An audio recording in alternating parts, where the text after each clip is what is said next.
right, the Yankees are on the field, and Steve Klein, the last man to walk out, heads for the mound now. Steve will be making his 5th start of the season.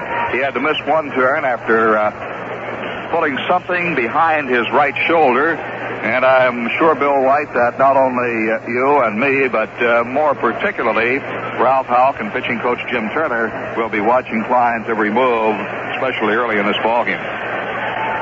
Steve doesn't feel that that strained shoulder affects his sinker. And just threw his first pitch. It looks like he's throwing freely. Remember in Milwaukee, after he threw the pitch and hurt the shoulder, he pushed the ball up there. Now, he finished the inning out and then had to leave. Of course, it was cool up there in Milwaukee that day. It's cool here tonight. But Steve just broke off a good breaking ball, so it looks like he's got at least all his pitches. I think he was a little bit worried about being able to throw the breaking ball. But he just threw a good breaking ball. So it looks like Steve Klein's ready. All right, the KC coaches, Harry Dunlop moves into a new position, coaching at third base. And Charlie Lau, who is also the Kansas City batting coach, is coaching down at first base. And if I'm not mistaken, well, I know that Charlie Lau was a catcher during his playing days, and it seems to me that Harry Dunlop was too. All right, here we go as Freddie Patek steps in, and we're all set for action here at Yankee Stadium, getting underway. About 25 minutes or so past the normal starting time because of the rain. Patek is batting .265. He's a right-hand hitter. Steve Klein into the windup. Here comes the first pitch. It's over for a called strike, and this game is underway. Patek has been up 83 times with 22 hits, 5 doubles, 1 triple, 1 home run, and he has already stolen 6 bases. The windup by Klein, the pitch coming. Popped up, foul, fair territory down the third base line, played on a hop by Nettles. He throws on to first base in time. Patek is out, 1 down.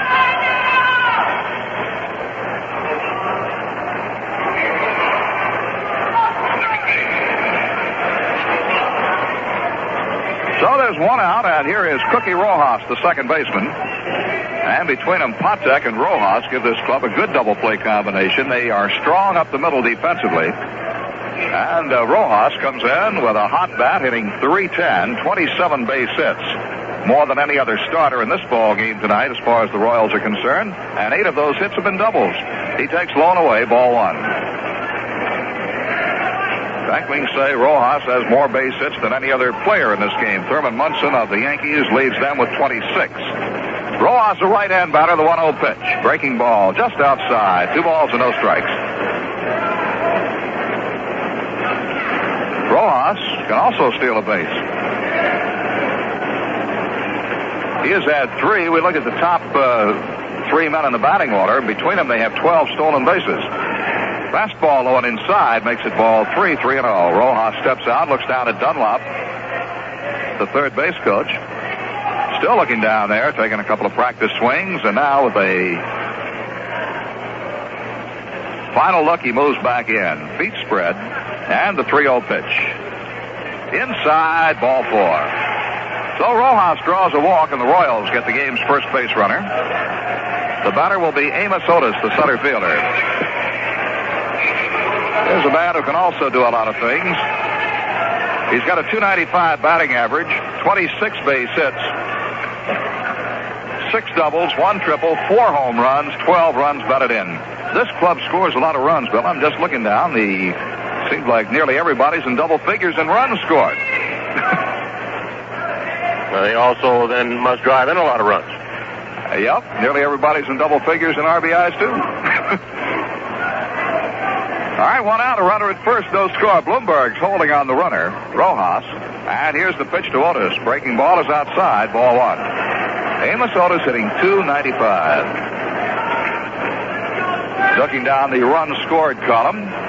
Patek 19, Rojas 15, Otis 17, Mayberry 17, Kirkpatrick 13, Piniella 10. Runs batted in, they have 5 men in double figures. Rojas 14, Otis 12, Mayberry, the big man, 19, Kirkpatrick 14, Piniella 15.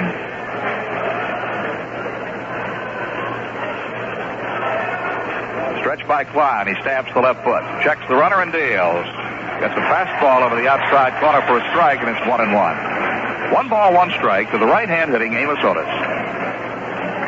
This club, Frank, Kansas City's averaging over 4.5 runs a game.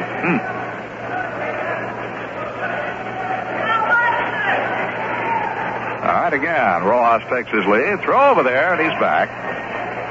Bill told you the umpires tonight are Bill Haller at the plate, rookie Joe Brinkman at first base, Ron Luciano is at second base, and Dave Phillips at third. It's good to see Ron Luciano. Again, it was here that he became ill before a game last year and missed the rest of the season. Quick throw to first, safe.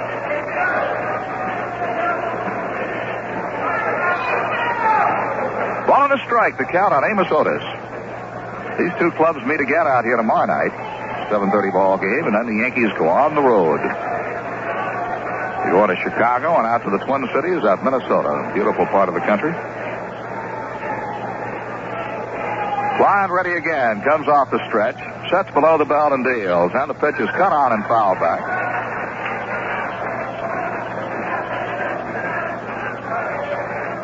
Ball and 2 strikes. Otis has stepped out again. He steps out after every swing. He can do a lot of things. He has good speed, good arm, good defensive outfielder. He can hit for average, hit for distance. 6 doubles, 1 triple, 4 homers. 12 runs batted in. Quick throw to first, no play. Rojas gets back. And Otis has stepped out again. Now Klein looks down to Thurman Munson, picks up his sign. White and left, Mercer in center, Mattiello and right are spread out on Otis. White, the deep man in left field. Here comes the pitch. Cut on, ground ball, left side. Nettles up with it, throws to second out there, back to first, save. And going in hard at second base, Rojas, and he's shaken up. Rojas is slow getting up, and now the umpire out there at second base, Ron Luciano, is calling Charlie Lau and Harry Dunlop out to check on Rojas. He went in hard to the bag. Nettles went to his left to field that ball and had a little trouble getting it out of his glove. The trainer, Jim Dudley, comes out now to take a look, and Rojas under his own power. Up, he's limping a little bit, though. So we'll have to see whether he can continue in this game or not. Right now, we'll say this is the New York Yankee Baseball Network. We pause for station identification. Hope you're enjoying the game. This is Bill Edwardson, the host of Breakfast with Bill. In the morning, we have music, we have comedy on the Grub Club, we have Dave Smith on sports. Only thing we lack is you. Where have you been? Join us in the morning on WQBK FM Rensselaer.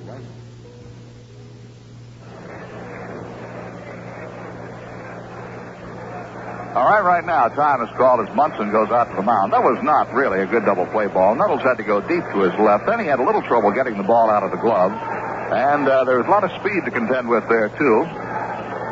Otis gets down the line very quickly. So with 2 outs, a runner at first, here is John Mayberry, the big first baseman. Mayberry is hitting .224, but he has 5 home runs and 19 runs batted in. He's a left-hand hitter. Now he steps out. Now he's back in again.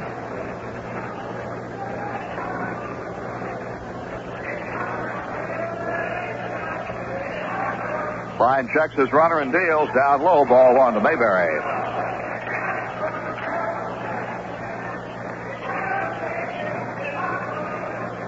Just happened to think, Bill White, our first night game at Yankee Stadium.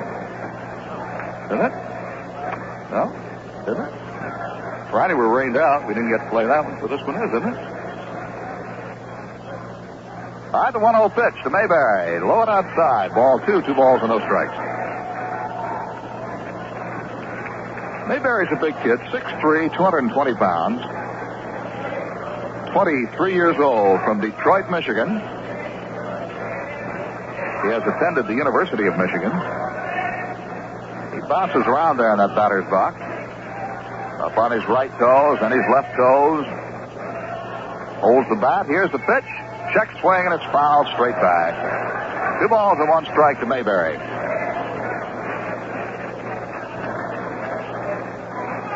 Mayberry was up and down with the Houston Astros. Last year was first time he had a chance to play a full season for a major league team. He got in 149 games and responded with a .298 batting average, 25 home runs, and an even 100 runs batted in.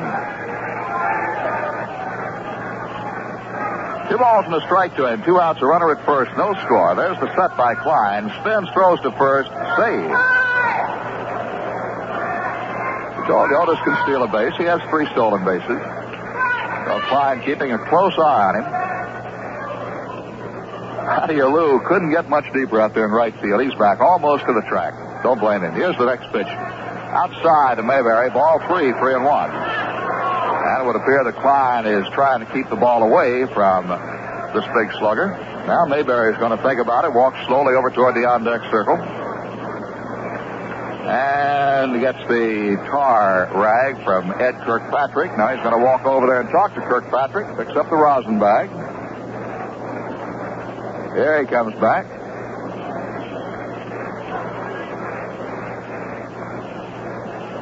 Takes a couple of practice swings. I guess McKeon has told he's supposed to make that pitcher wait out there. Everybody stepping out. 3 balls and a strike, 2 outs. Otis leads away at first base. The set by Klein. There goes Otis. The pitcher's taking ball 4 outside. So with the runner going, Mayberry draws a walk. And the next batter will be Ed Spanky Kirkpatrick.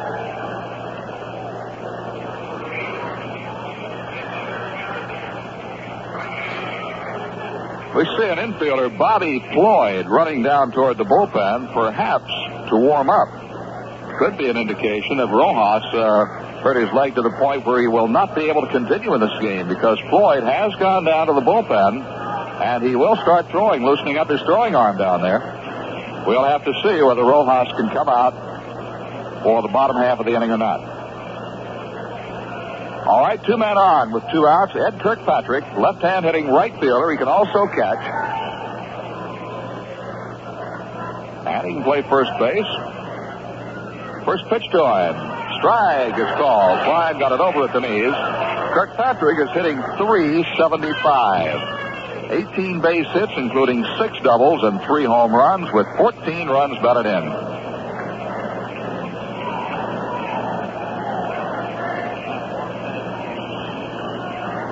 Klein checks second for Otis. And his pitch to Kirkpatrick. Cut on, hit on the ground to Clark. He's up with it. Flips to Gene Michael at second base. They have the force on Mayberry to retire the side. A 4-6 force out. And for the KC Royals, no runs, no hits. There were 2 walks and 2 men left. At the end of the top half of the first inning, the score. Kansas City nothing and New York coming to bat.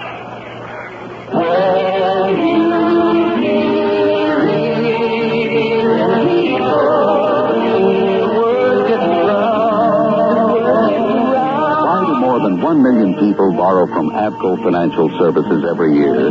When you believe in people, the word gets around. When you believe in people, the word gets around. Avco Financial Services believes in people from Hoboken, New Jersey to Hilo, Hawaii, from Missoula, Montana to Melbourne, Australia. Over 1 million people every year with over 1 million loans for everything from appliances to X-rays. So when you come into AVCO, you come into money. Because if you deserve the credit, at AVCO you get it. Spread the word. AVCO Financial Services. When you believe in people, when you believe in people, Yankees and the Royals will play here again tomorrow night. It'll be young, hard-throwing right-hander George Doc Medich on the mound for the Yankees. And Splitthorpe, Paul Splitthorpe, a left-hander, will be going for the Kansas City Royals. Medich has won 2 games and lost none. Splitthorpe has won 3, and he's lost 1. All right, Frank. And Bobby Floyd has come in to play second base, so Rojas hurting his leg going in at second as a base runner is out of the ball game. The pitch to Horace Clark is low, ball 1. Clark is hitting .274. He has 20 base hits, 1 double, 5 runs batted in.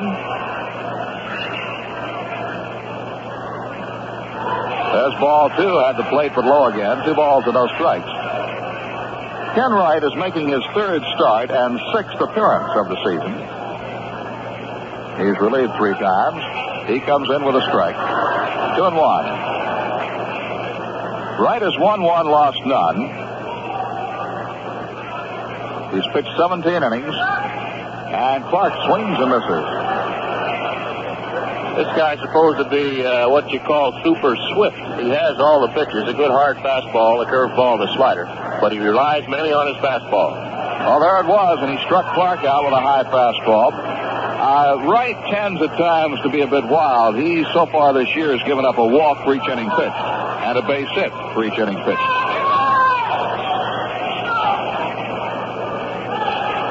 Struck out a man for each inning pitch.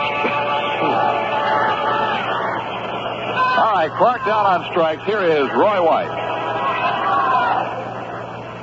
Third ball is in on White for a strike.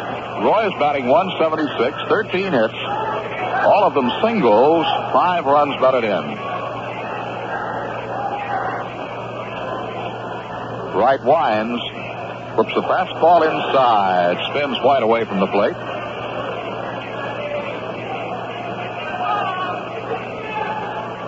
One ball, 1 strike, 1 out, nobody out, and no score here in the first inning. Next pitch, fastball is in for a strike, 2 called.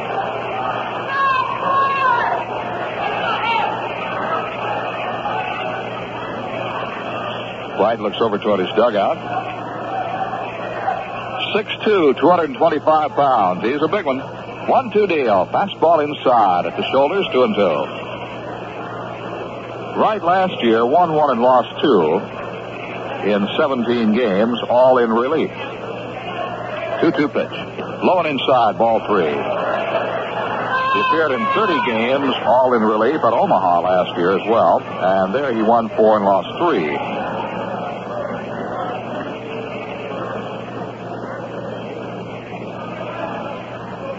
This year he is 1-0, and his lifetime record against the Yankees, 1 win and 2 losses. 3-2 pitch to Roy White. Swung on and lined out into right field. That's going to be in for a base hit. Played on the roll by the right fielder, Ed Kirkpatrick, and Roy White is on with a 1-out single. So the Yankees get the first base hit in this ball game, and the batter will be Matty Alou, the right fielder. Matty is hitting .333 based on 16 for 48. The 11 singles, 4 doubles, 1 home run, and 5 runs batted in. Bobby Mercer is out on deck.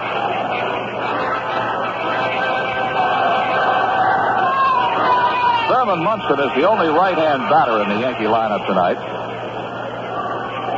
With, of course, the 3 switch hitters, Clark, White, and Michael. Pitch to Matty. Strike, 1 is called over at the knees, and the third baseman, Paul Shaw, came charging in to protect against a bunt. Report is being made on the condition of Cookie Rojas, and Bill White will pass it along. Pitches inside, backs Alou out. Horace Park, when he came down at second, Frank, stepped on the ankle of Rojas, and he's been spiked. He expects to be back within a day or so. All right, that's the story on Rojas. Spiked in the ankle, going in to break up a possible double play. 1-1 pitch here, and Alou runs up to bunt and takes it low. Ball 2, and that pitch crossed up the catcher, Fran Healy, and he goes out there now to talk to Ken Wright.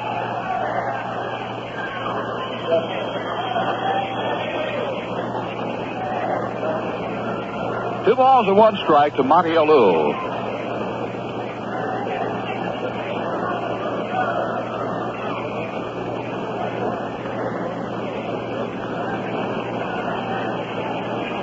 Matty chokes up several inches on the bat handle. Roy White takes his lead. The pitch is low and inside. 3 balls and 1 strike.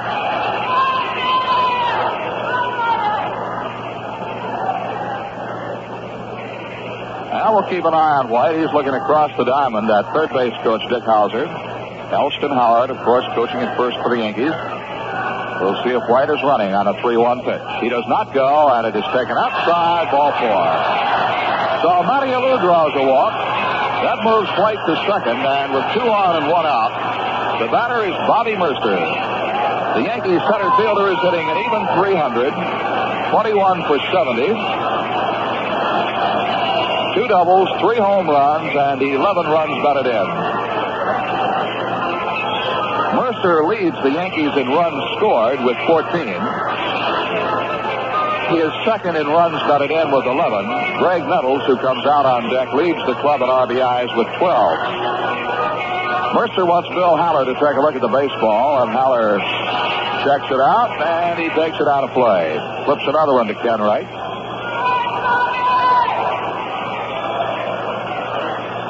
Very possibly Matty Alou noticed something on that baseball, told Bobby. At any rate, without a pitch being made to him, Mercer gets the ball thrown out. He swings on this one, comes a fly ball to fairly deep left center field. Back goes Piniella, the left fielder. He's there, and he makes the catch. And the runners were playing it halfway. They go back. Mercer flies to Piniella in deep left center. 2 outs. The batter will be Greg Nettles, the Yankee third baseman, hitting .206, but leading the club in home runs with 4 and in runs batted in with 12. Nettles, another left-hand hitter, and Ronnie Bloomberg comes out on deck.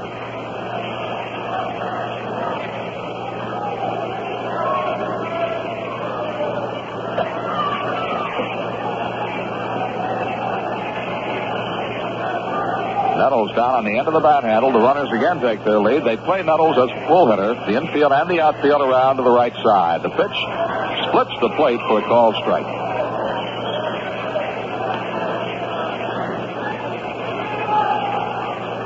The infield is backed off. Now the 0-1 delivery. Fastball is low, 1-1.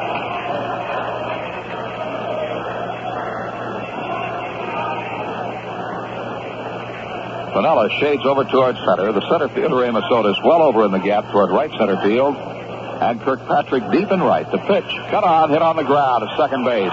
Dug up there by Bobby Floyd. He flips on to first to retire the side. And for the Yankees, no runs. A base hit, 2 men are left. At the end of 1 inning, the score, the Yankees nothing and Kansas City nothing.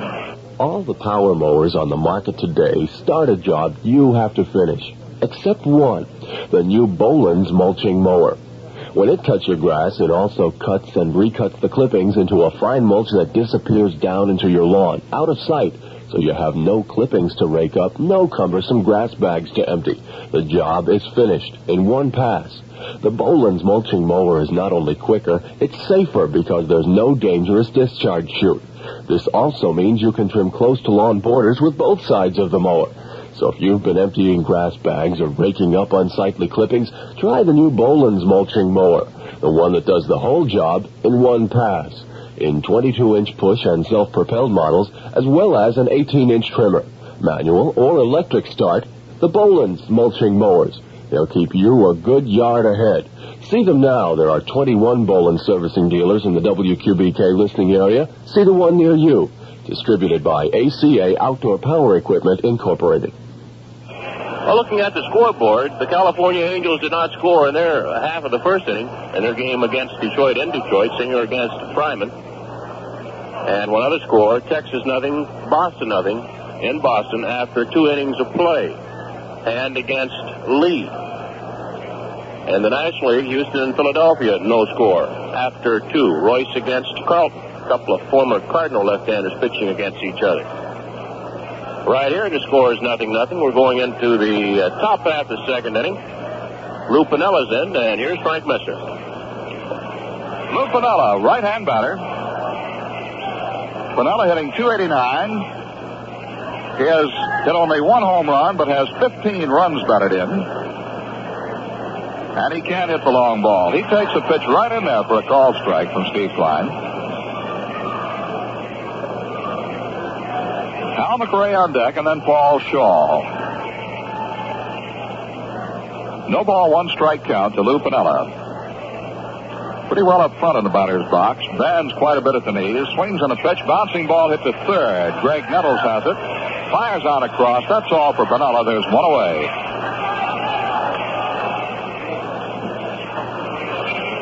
So all of the outs so far have been on ground balls, and if you're a Yankee fan and a Steve Klein fan and knowledgeable about Klein, you know that that's an indication he has his stuff. Because basically, like Stottlemyre, he is a sinker ball pitcher. One out, nobody out, and Hal McRae, the batter. McRae, the designated hitter tonight, a right-hand batter. And the pitch to him. Curveball for a strike. Beautifully thrown curve. McRae is hitting 175. 2 home runs, 9 runs batted in. No score in this game. The windup by Klein and his pitch. Another curveball hit deep down the left field line, and it is foul. In the seats, but foul.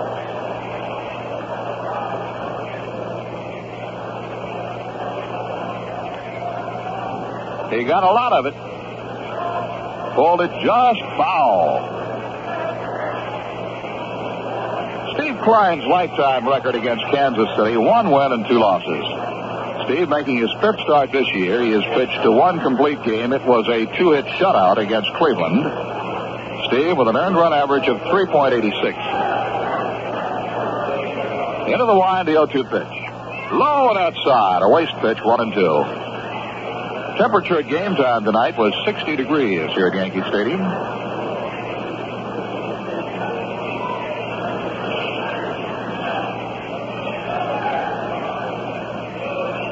Klein has the sign into the windup, and here's his pitch. Breaking ball. Oh, Munson thought that was a strike, but Haller says no. Breaking pitch.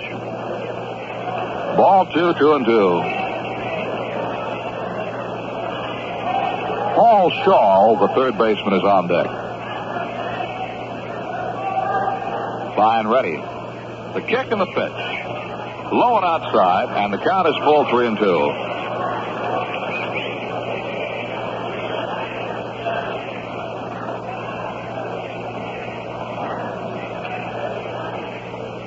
Klein peers down to Munson and delivers.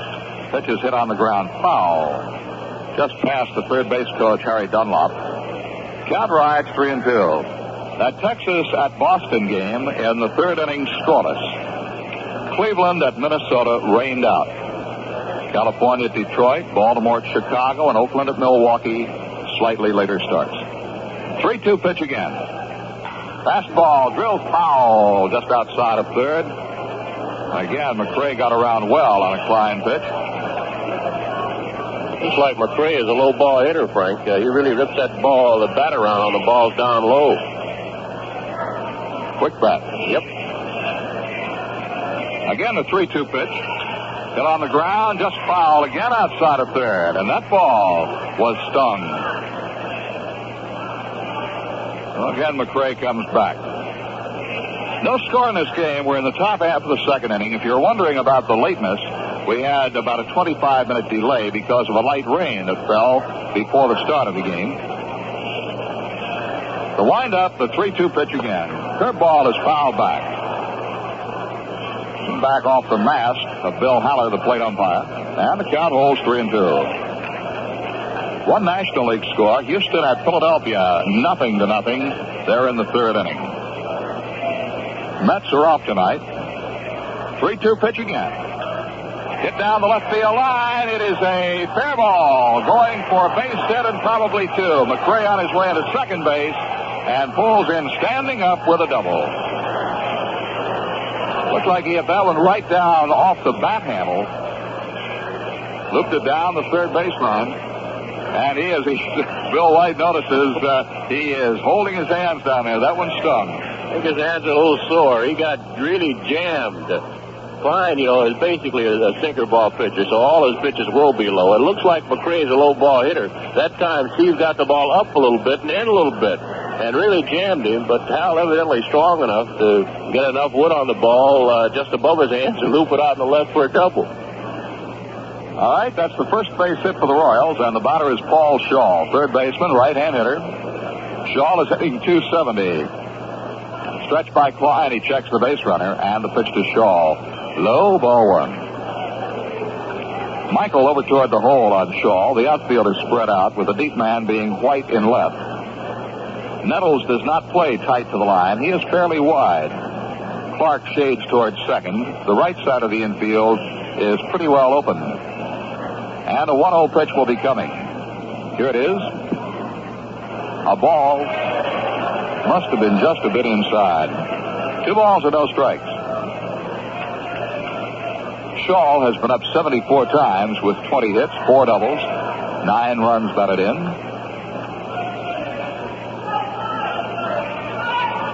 He came back from a very serious beating of a few years ago. Klein checks McRae at second. Kicks and deals. Pitches hit in the air out toward shallow right center. Back goes Clark. In comes Mercer. Clark calls and makes the catch. Horace Clark going back into shallow right center to retire Shaw. 2 outs. And the catcher, Fran Healy, steps in. Healy is a right-hand batter, hitting .158. 3 hits in 19 trips. 2 of his 3 hits have been doubles.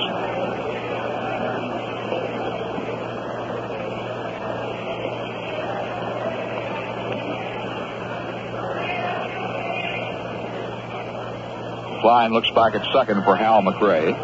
No score here in the top of the second inning. There's the set by the young Yankee right-hander, and his pitch. Breaking ball on the outside corner, strike 1.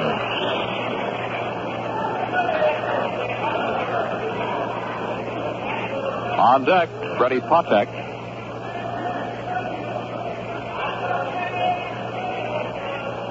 Healy straight away in the batter's box, down at the end of the bat handle, gloves on both hands. Pitches inside, drives him back. Healy was originally selected by the Royals and the Cleveland Indians back in '68. And the Royals sent him to the San Francisco Giants for Bob Garibaldi, a pitcher, in 1970, and now he's made the return back to the Royals. Okay, Bill. 1-1 pitch will be coming to him. Low and outside. 2 balls and 1 strike. From Holyoke, Massachusetts, Fran Healy. He's a big kid, 6'5", 210. Got a long way to get down there behind the plate. Like Tom Haller. All those giant catchers, big fellas. All right, 2-1 pitch coming. Get on the ground at third. Dug up by Nelson. He throws to first. We got to tell you why we're laughing. The base runner McRae ran right into him. All Al had to do was reach out and tag him for the out. He threw across instead, and the side is retired. No runs, a base hit, a man left, and at the end of the top half of the second inning, the score: Kansas City 0 and New York 0.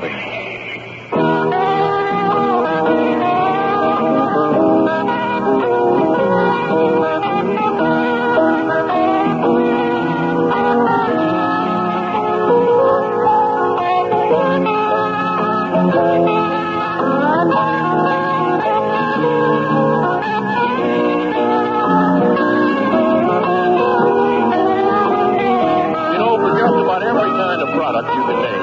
There is one brand that stands a cut above the others. When it comes to beer, the one that's a cut above is Schaefer. Schaefer comes on first beer bright, first beer rewarding every beer through. From your first frosty cold glass to your very last.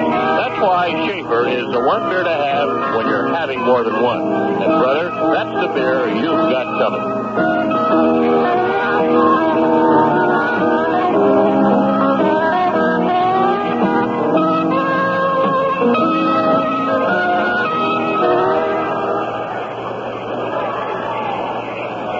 Bottom half of the second inning, Ronnie Bloomberg will lead off for the Yankees, to be followed by Thurman Munson and then Johnny Callison.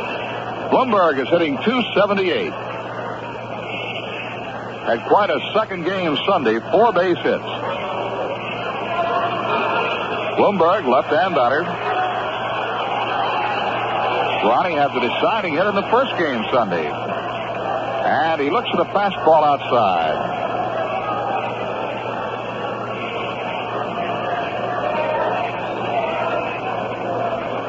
Right, winds again and deals. Fastball is fouled back upstairs. Hard to get a fastball by Bloomberg. He's a good fastball hitter. And the fastball, of course, as Bill White mentioned before, is Wright's big pitch. So it could be interesting. 1-1 deal. Fastball is cut out and missed. So Wright now is challenging Bloomberg with his fast stuff. Ball and 2 strikes.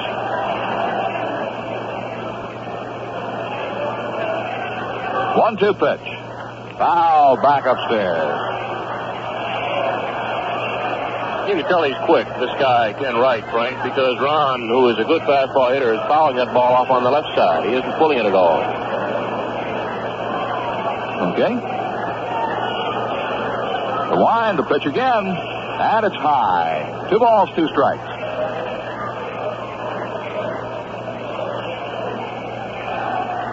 Thurman Munson is on deck, and then Johnny Callison here in the bottom half of the second. No score. Wright delivers. This time he curves him and just missed with it. 3 balls, 2 strikes. The second baseman, Bobby Floyd, playing back to the edge of the grass now on Bloomberg with Patek shaded toward the bag at second. The outfield slightly to right. The pitch. High, ball 4. He curved him and missed up high again. Bloomberg is on, and that is the second walk allowed by Ken Wright. As we told you, Wright has averaged a walk an inning so far this year. He walked 1 man in the first. Actually, in the first inning, he matched his yearly figures with giving up 1 walk, struck out 1 man, and allowed 1 base hit. And he has averaged 1 of each per inning so far. The Yankees' only right-hand hitter now, Thurman Munson. Thurman batting .382. Best start of his major league career, a 10-game hitting streak going. Takes low ball 1. Munson is currently second among the top 10 hitters in the American League. Pat Kelly of Chicago is the number 1 hitter. You know, Munson hitting .382, second to Kelly, and Kelly is about 100 points ahead of him. That Kelly is off to an unbelievable start, platooning. Kelly is hitting, what, Bill, 486, you tell me? He's got Munson by 104 points. He takes a strike, the count evens 1-1.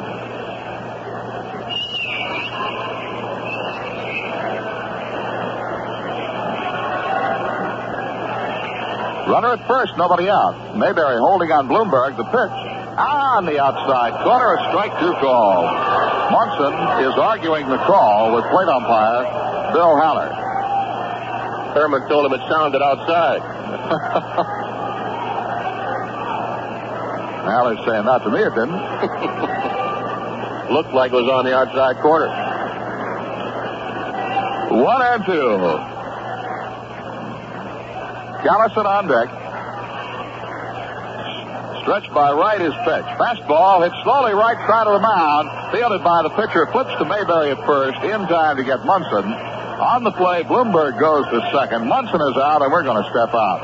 This is the New York Yankee Baseball Network. We pause for station identification. Hi, this is Jack Hopke. There are sports in the afternoon at WQBK FM Rensselaer, even when there aren't Yankee games. Dave Smith is with me on my show at a quarter before each hour between 3 and 7. OTB results, stocks, and a lot of good music, too. So stop by the Jack Hopke Show, 3 to 7. Here is Johnny Callison, the Yankees' designated hitter tonight, and Wright starts him off with a fastball inside. Ball 1. Callison is hitting .167. He has 5 base hits, 3 singles, 2 doubles, and 3 runs batted in. Gene Michael is on deck. The pitch. Popped up. Right near the plate. Healy looking for it. Now in foul territory. He's under it and one-hands it. He almost lost that one. He had to reach back over his left shoulder and got it actually in the webbing of his catcher's mitt. So Callison pops out to the catcher, Fran Healy, in foul territory. 2 outs. Bloomberg at second. And the batter is Gene Michael, the Yankee shortstop. Michael is hitting an even 200, 11 for 55. He has 9 singles, 1 double, 1 home run, and 6 runs batted in. Switch hitter up there batting left. Wright straddles the rubber. Now throws in again and looks down to Healy for his side. Checks Bloomberg at second and fires a fastball low and inside. Ball 1.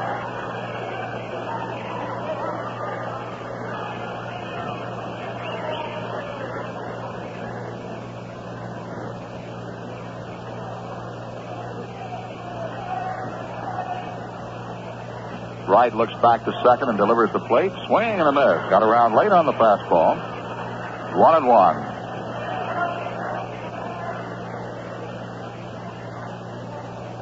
They allow Bloomberg a good lead off second. With Potak over in the hole. And Floyd backed off. The next pitch inside. Spins him out. 2 balls and a strike.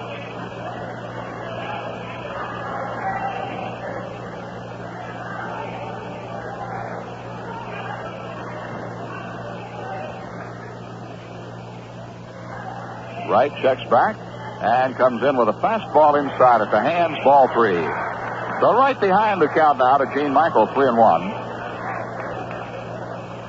2 outs. Bloomberg at second base. No score here in the second inning.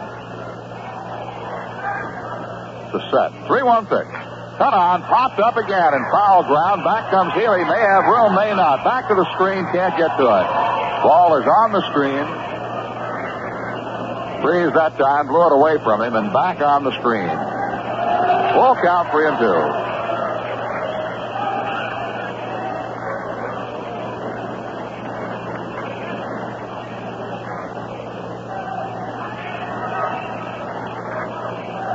These two teams play again here tomorrow night. Then the Yankees go on the road for a short spell to play the White Sox in Chicago and the Minnesota Twins out in Bloomington, Minnesota. 3-2 pitch to Michael. Bloomberg leads at second. Michael lines a base hit into right field.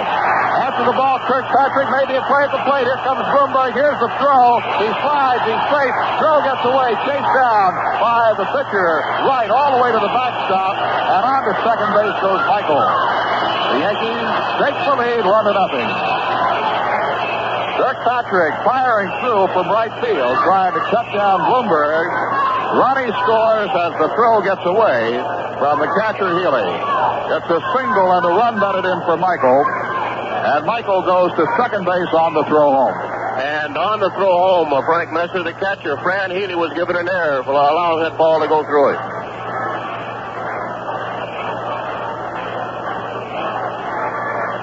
To allow Michael to go to second base. All right, here's Horace Clark. He struck out his first time up, and he is almost hit by the pitch. Inside, almost got in. He really got out of there in a hurry. I'd have to say, a tough error to take. It is. Evidently, the official score saw Gene Michael stop at first base. The first baseman, Mayberry, gave him a good fake and kept him there. And then as the ball got by, Gene went on to second. Okay. Clark gets a base hit up the middle. He lines one over second. Michael around third. He'll score, and the Yankees lead 2-0. Gene Michael crossing the plate on a base hit by Clark.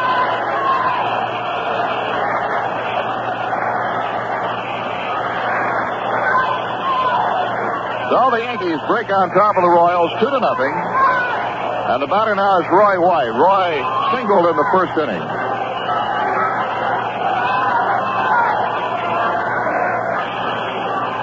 The runs batted in for Michael, number 7, and for Clark, number 6 of the year.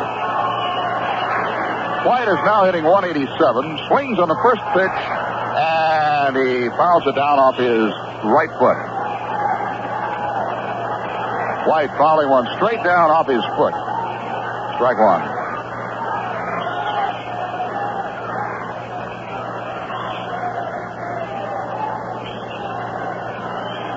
Two outs, Clark at first. Mayberry holding him on. Quick throw over there by Wright. No tag. He is back in plenty of time.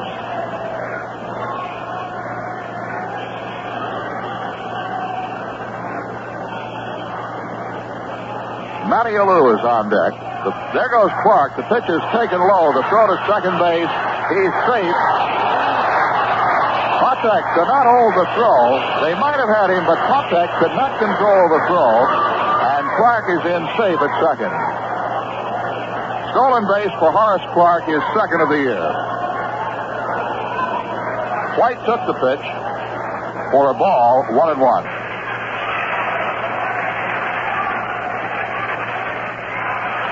Set by Wright, his next pitch. Inside with a fastball, almost hit White. I'll tell you one thing, they're not going to dig in on Ken Wright. Oh, he's been missing inside, even and away from right-handers. So evidently he's got a groove in there. When the right-handers are up there, he's been aiming at the inside part of the plate. And when the left-hander's up there, he's still bringing that fastball inside. And when he misses inside, he's further inside. He almost hit Clark. And then Clark almost hit him with a line drive back up the middle. And he almost got White then. 2 balls and 1 strike. The catcher, Healy, had gone out to the mound. He's back now. In the crouch, gives the sign, sets up a target, and here's the pitch. Cut on and missed. That one got away from Healy up the third baseline, but he kept the ball in front of him. No chance for Clark to move up. 2-2 the count. Yankees in front 2-0 here in the bottom half of the second inning. 2 outs. Clark at second. 2 balls, 2 strikes to White. Wright brings it, and it's high. Ball 3, full count.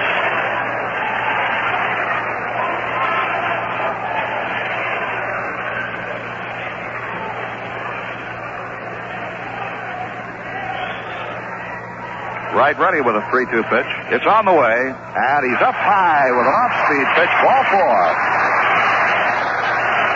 So Roy White goes down to first base. Time is called, and here comes Jack McKeon, the manager of the Kansas City Royals. That is the third walk given up by Wright. The Yankees have runners at first and second. Frank Messer looks like McKeon wants the pitcher. He didn't waste much time as he got to the third base foul line. He motioned with his left hand, so he must want a left-hander. Looks like Mike Jackson, a left-hander, getting ready to get into the dots and then come on into the ball game. So super swift Kenny Wright is taking a super swift exit.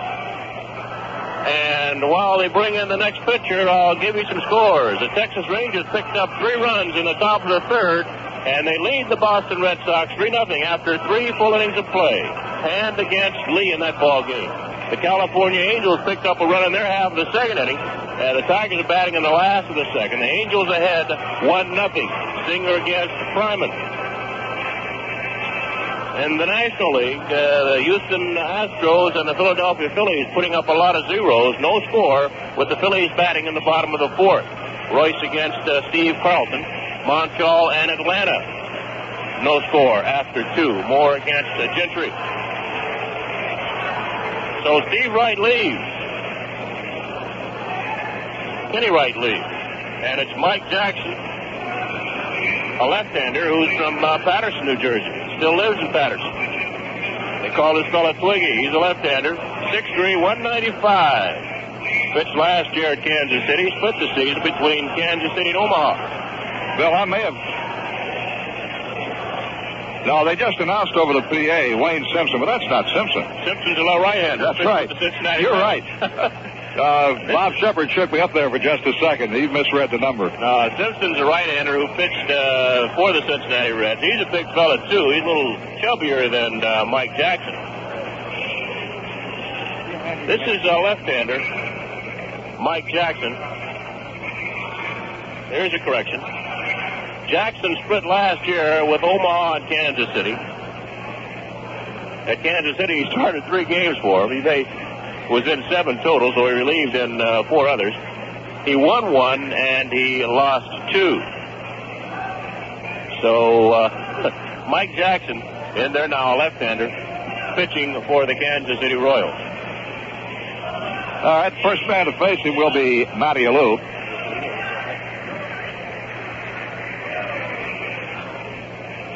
And the Yankee switch hitters will be swinging around and batting from the other side. He completes his warm-up throws. The Yankees have runners at first and second. 2 outs. Matty Alou walked in the first inning. Kenny Wright has allowed 2 runs, 3 hits, walked 3, and struck out 1. And now the tall left-hander, Mike Jackson, ready to work to Matty Alou. The runners edge away, and the pitch. Strike call, a slider. Matty Alou hitting .333. Bobby Mercer is on deck. The look back to second, the kick and the pitch. Down low this time, 1-1. Frank, Mike Jackson's first start last year, in fact, his first Major League start was against the Yankees, and he won that ball game. Went 7 innings, gave up 7 hits, and he won 5-1. Okay, Bill. He deals again, and this one is in the dirt, blocked nicely by the catcher, Fran Healy. Well, that was his only win last year, too. He won 1 and lost 2.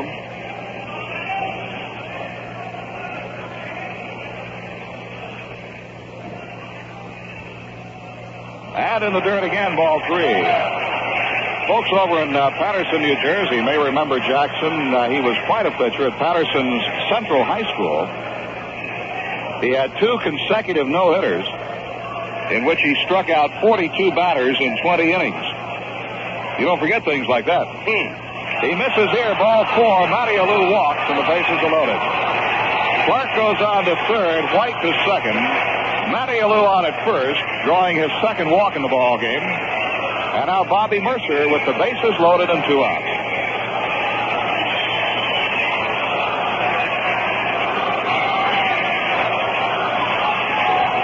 Mike Jackson one game in high school, Bill. Struck out 22 men in the ball game and lost it. That's tough. He's ready to work the Mercer. And the pitch. He gets a breaking ball in, strike 1. Mercer is hitting .296. He flied out deep to the left fielder Piniella his first time up. They play him to full, the outfield and the infield. No balls and 1 strike. Bases loaded, 2 outs. Clark at third, White at second, Matty Alou at first. Greg Nettles is on deck.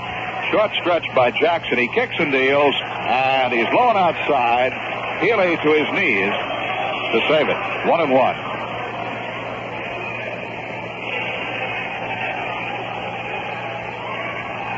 Yankees have scored twice here in the second inning, leading the ball game 2-0. Next pitch. Check swing and a strike call. A ball and 2 strikes. Bobby started to go, changed his mind, and now Jackson has the count in his favor. 1 ball, 2 strikes.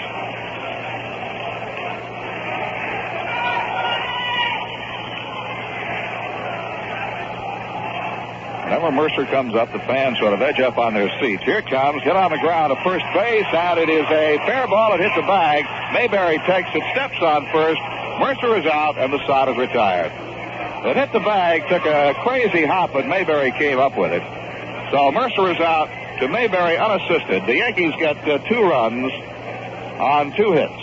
There was 1 error, and 3 men are left on base. At the end of 2 innings of play, the score is New York 2 and Kansas City 0.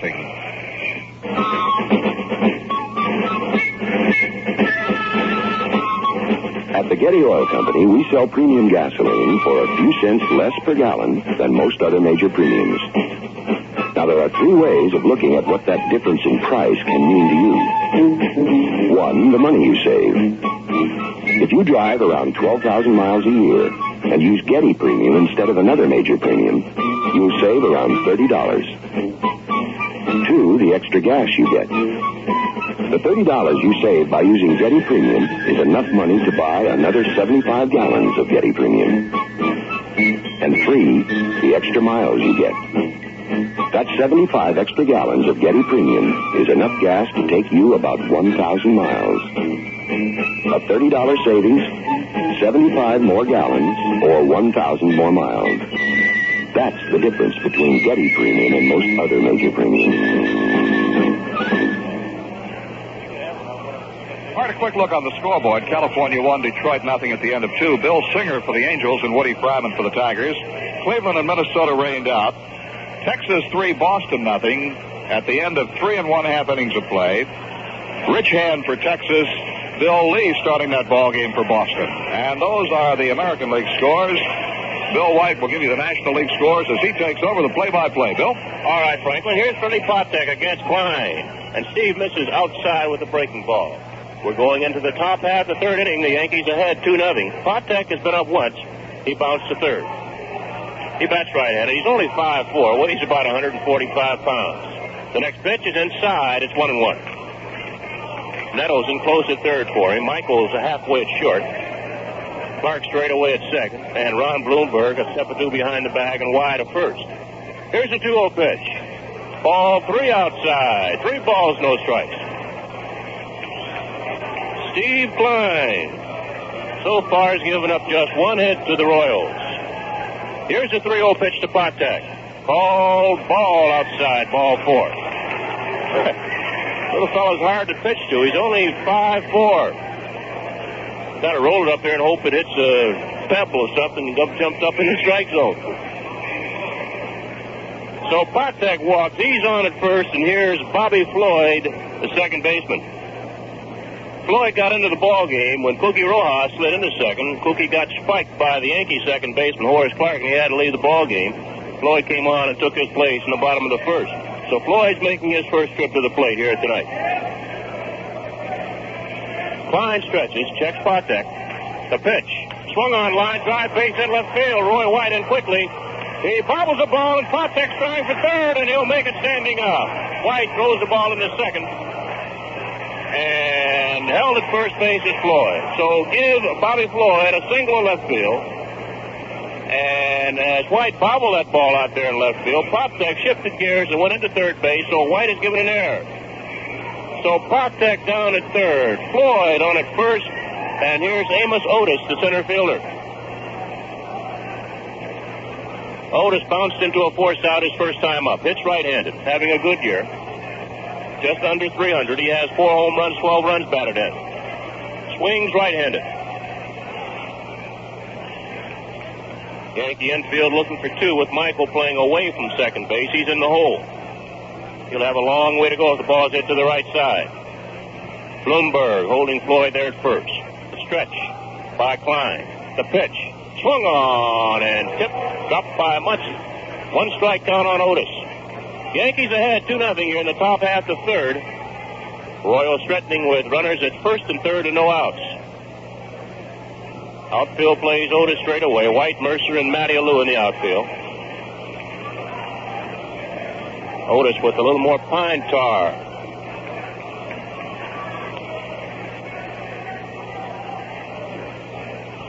He gets ready to get back into the box. On deck, John Mayberry.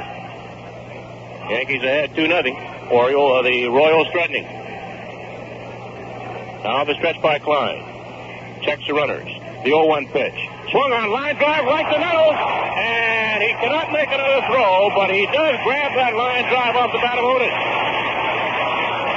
Tell you, that was alert base running by Patek at third. And Bobby Floyd there at first. They got back in time. Nettles dove high to his left and came down with that line drive. Usually a runner will start moving. But Patek stayed at third. Floyd still at first. 1 away. Here's John Mayberry. Big stab there by Greg Nettles. Robbing Amos Otis of a base hit. The Yankees still with a chance to make 2 here against John Mayberry. Runner still at first and third, 1 out. Line comes to the belt. The pitch. Hit line drive, base hit up the middle. Patek scores. Around second is Floyd. He'll go to third. He and John Mayberry will hold there at first. So Mayberry just picked up his 20th RBI of the year. He leads the league in that category. And the Royals now have cut the Yankee lead in half. The Yankees lead 2-1. Mayberry didn't get that ball. He hit it well. But hit in the right spot. The Yankees are playing the pull, and they hit it up the middle. Patek scored. Floyd wins the third. Mayberry still at first. 1 away. And here's Ed Kirkpatrick, the right fielder. Kirkpatrick bounced into a force out his first time up. He hits left-handed. Mayberry hops off at first. Bloomberg holds him. Floyd leads in third. The pitch to Kirkpatrick. Ground ball to short. Michael Hasley will take it himself for 1 to first. Double play. Throws in the dirt, but Bloomberg scoops it. So Kirkpatrick bounces into a 6-3 double play. And that's it for the Royals. They do pick up 1 run on 2 hits. And they leave a man on base. In the middle of the third, the Yankees 2, Royals 1. Motorola. Bill Edwardson And Jack Hopke here. for Motorola and the new portable, sensibly priced at your Motorola Quasar dealer. Bill, I'm over here with the solid-state Motorola Deluxe new personal portable black and white TV. It's called the Escort. It has a 9-inch picture measured diagonally, and it will actually go anywhere with you. And it comes with a cigarette lighter adapter, so you can use it in a parked car, boat, or a camper. There's an optional battery pack, so you can take your Escort personal portable TV anywhere. There's even an outdoor sun shield included. The price is low, only $104.95, and the battery pack is only $19.95 more. Jack, this Escort personal portable by Motorola is the champion at $104.95. Now at your Motorola dealers. By Motorola. Motorola television products are available at Exchange TV, 67 Watervliet Avenue in Albany. Phone IV2-1255. At Irwin's Television, 689 New Loudon Road in Latham. Phone 785-5022. And at Ray E. Shaver TV Sales and Service, 347 Mariahville Road in Schenectady, 355-7338. Probably so, Frank. And here's Nettles against Mike Jackson. Ken Wright, a big fireballing right-hander, started the ball game for the Royals. First pitch is a high breaking ball cut on by Nettles. He hits it on the ground to the first baseman, Mayberry, who gloves it and wins the race to the bag, and there's one away. Ken Wright went 1 2/3 innings. He allowed the 2 runs, both earned, on 3 hits, struck out 1, walked 3. Mike Jackson came on in his second. He's in there now. Here's Ron Bloomberg, the first baseman. Pitch to Boomer is a breaking ball. It's too low. Ron walked the first time up and scored a run, so he has not been at bat officially yet. Jack McKeon, the manager of the Royals, going with a left-hander since the Yankees have a predominantly left-handed batting order in. There's a fastball on the inside corner, and it's 1-1 on Bloomberg. 1 out, nobody on. Here in the bottom half. Yankees ahead, 2-1. Jackson winds. The left-hander deals. Down low and in the dirt, it's 2 balls and a strike. Outfield plays Bloomberg to pull, so does the infield. Mayberry deep in near the line at first. Second baseman Floyd is playing over toward first and back on the grass. Breaking ball is swung on and missed by Bloomberg. It's 2-2. Thurm Munson on deck.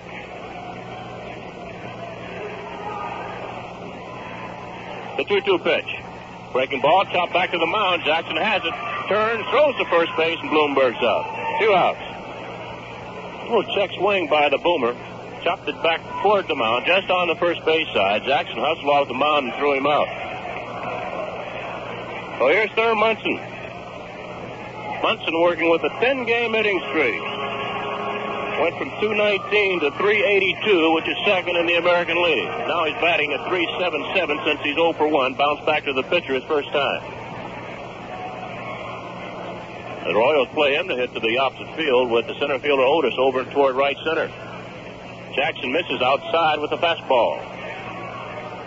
Celerino Sanchez has moved into the on-deck circle. He will evidently take Callis' place as a designated hitter. 2 outs, nobody on here in the bottom of the third. Jackson misses outside again. It's 2-0 on Munson. Yankees ahead by a score of 2-1. Yankees 2 runs on 3 hits, have made 1 error. The Royals 1 run on 3 hits, have also made an error. Here's a 2-0 pitch to Munson. Swung on, foul off in the upper deck on the right side. It's 2-1.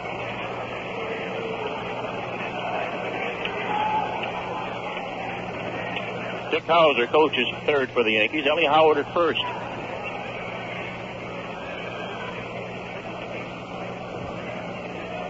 Munson out of the batter's box. Now he's back in.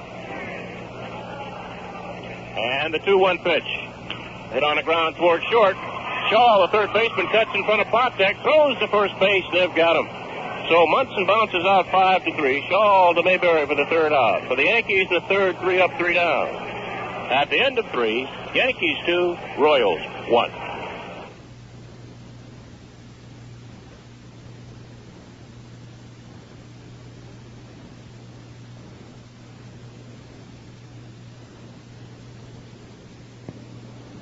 Every day is Dad's Day at McDonald's because McDonald's has something Dad can really sink his teeth into.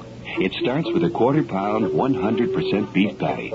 We cook it up just right, then serve it with ketchup, mustard, pickles, and onions on a sesame seed bun. McDonald's new Quarter Pounder, or Quarter Pounder with cheese. It's just right for a dad.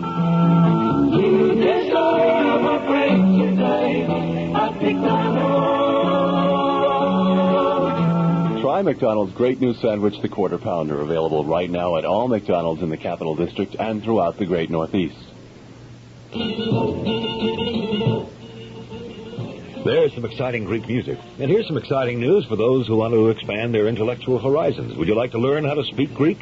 Well, Greek language classes are now being held at St. Sophia Greek Church every Monday at 7 o'clock. Information can be obtained by calling Dr. Spiridon Kodouris. Doctor's number is 482-5377. That's 482-5377.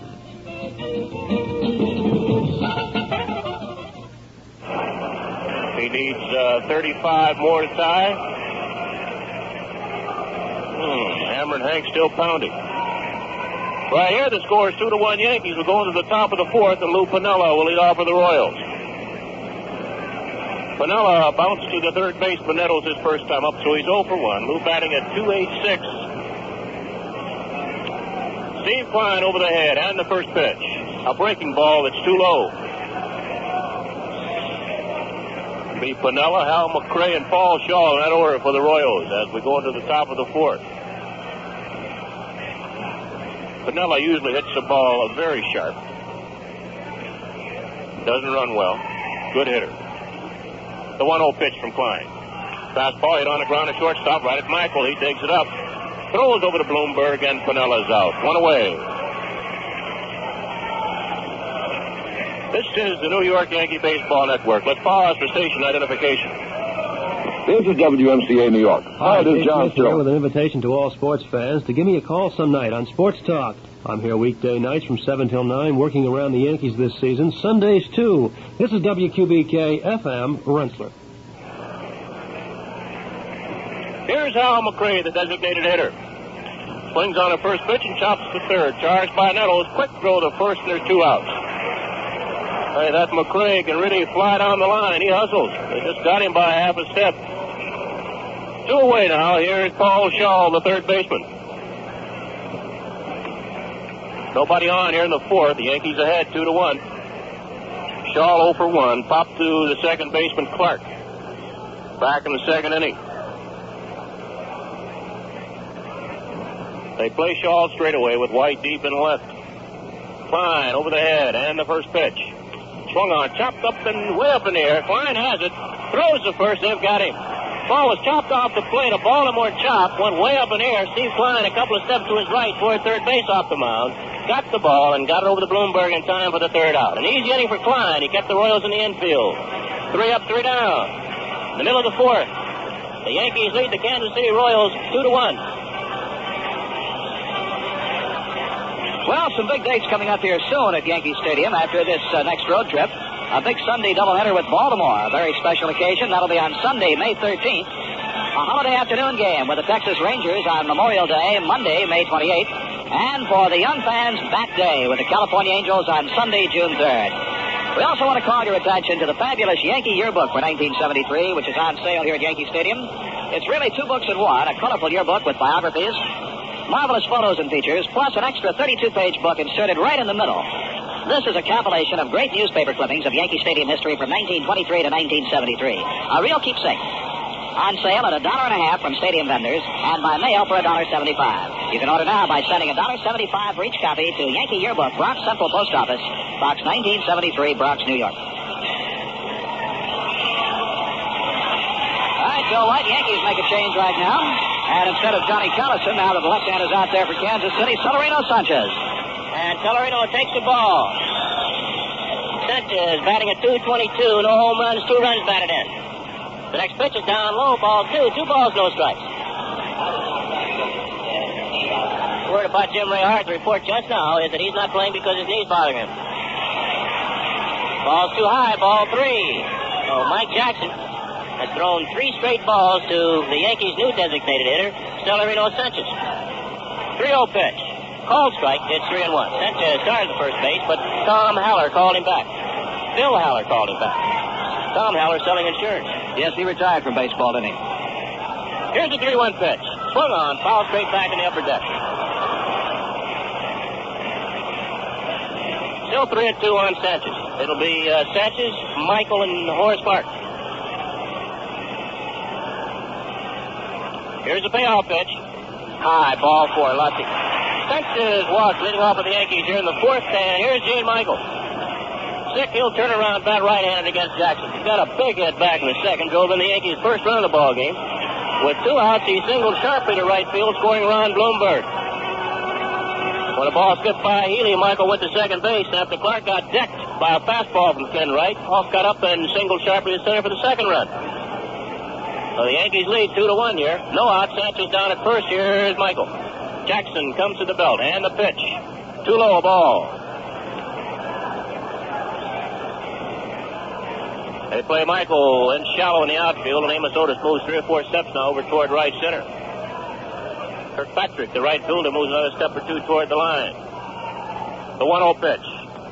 Ball 2 outside, 2-0. Jackson has lost the plate. Mike came into the ball game back in the second in relief of Ken Wright, who was knocked out. Wright went 1 2/3, gave up the Yankees 2 runs.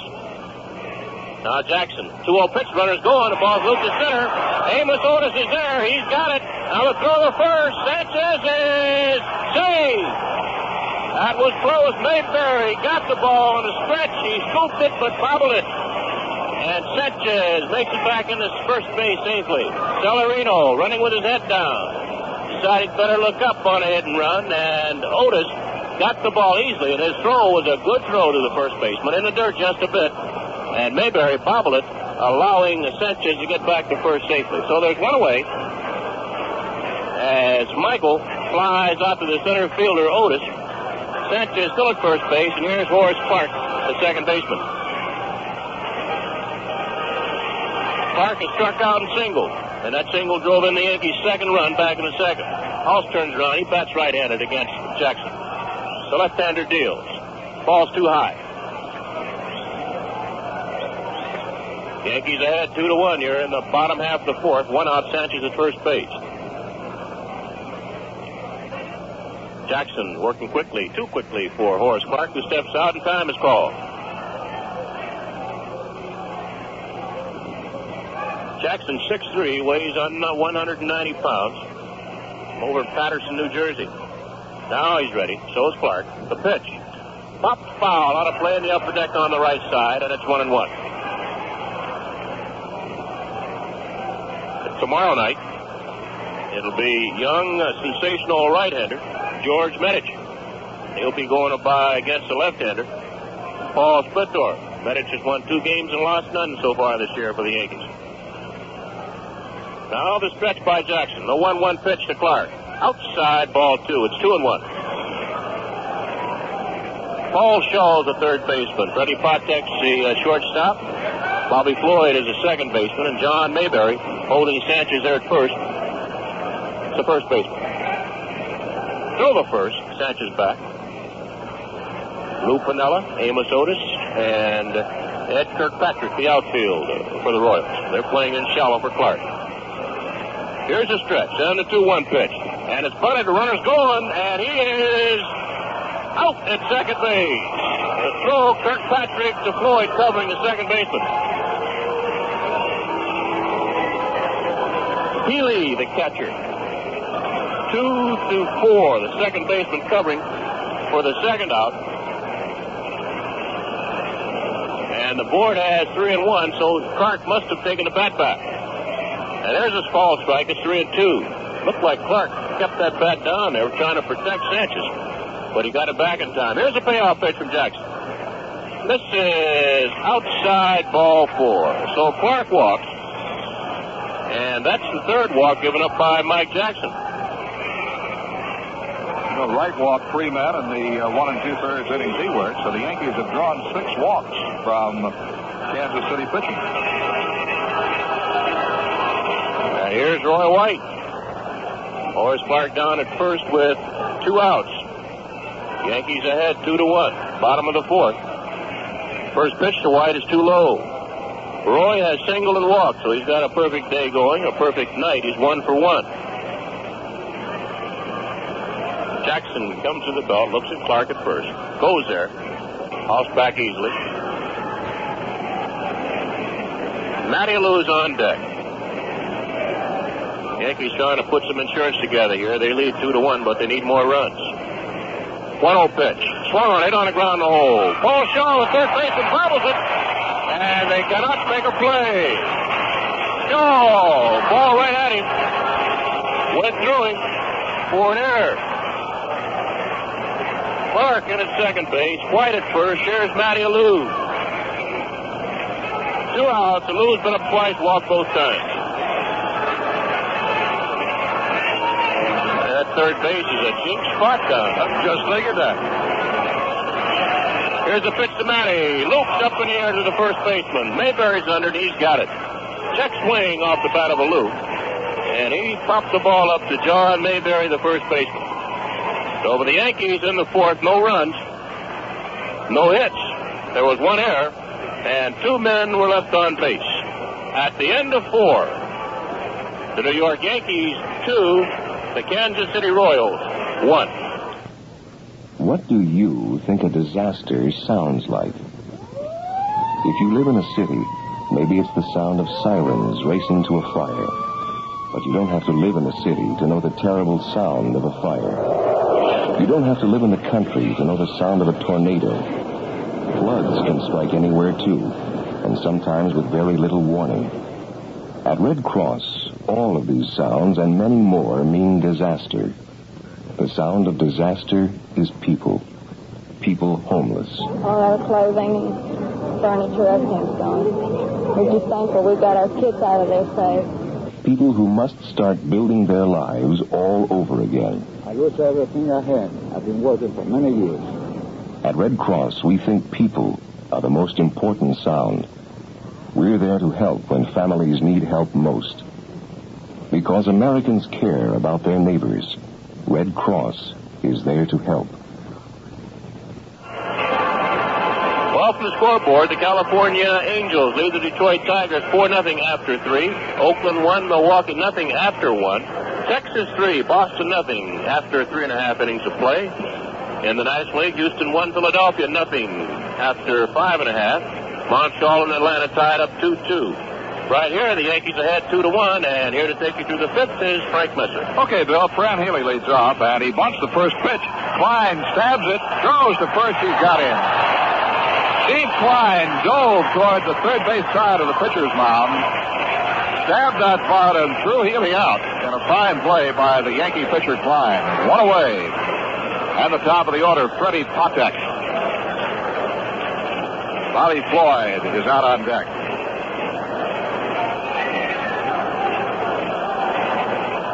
Patek at 5'4" and 140 pounds. Takes a breaking ball on outside, ball 1. And Bill White, to my knowledge, still the smallest man in the major leagues. Might be the smallest man in all of baseball. And he can do a lot of things.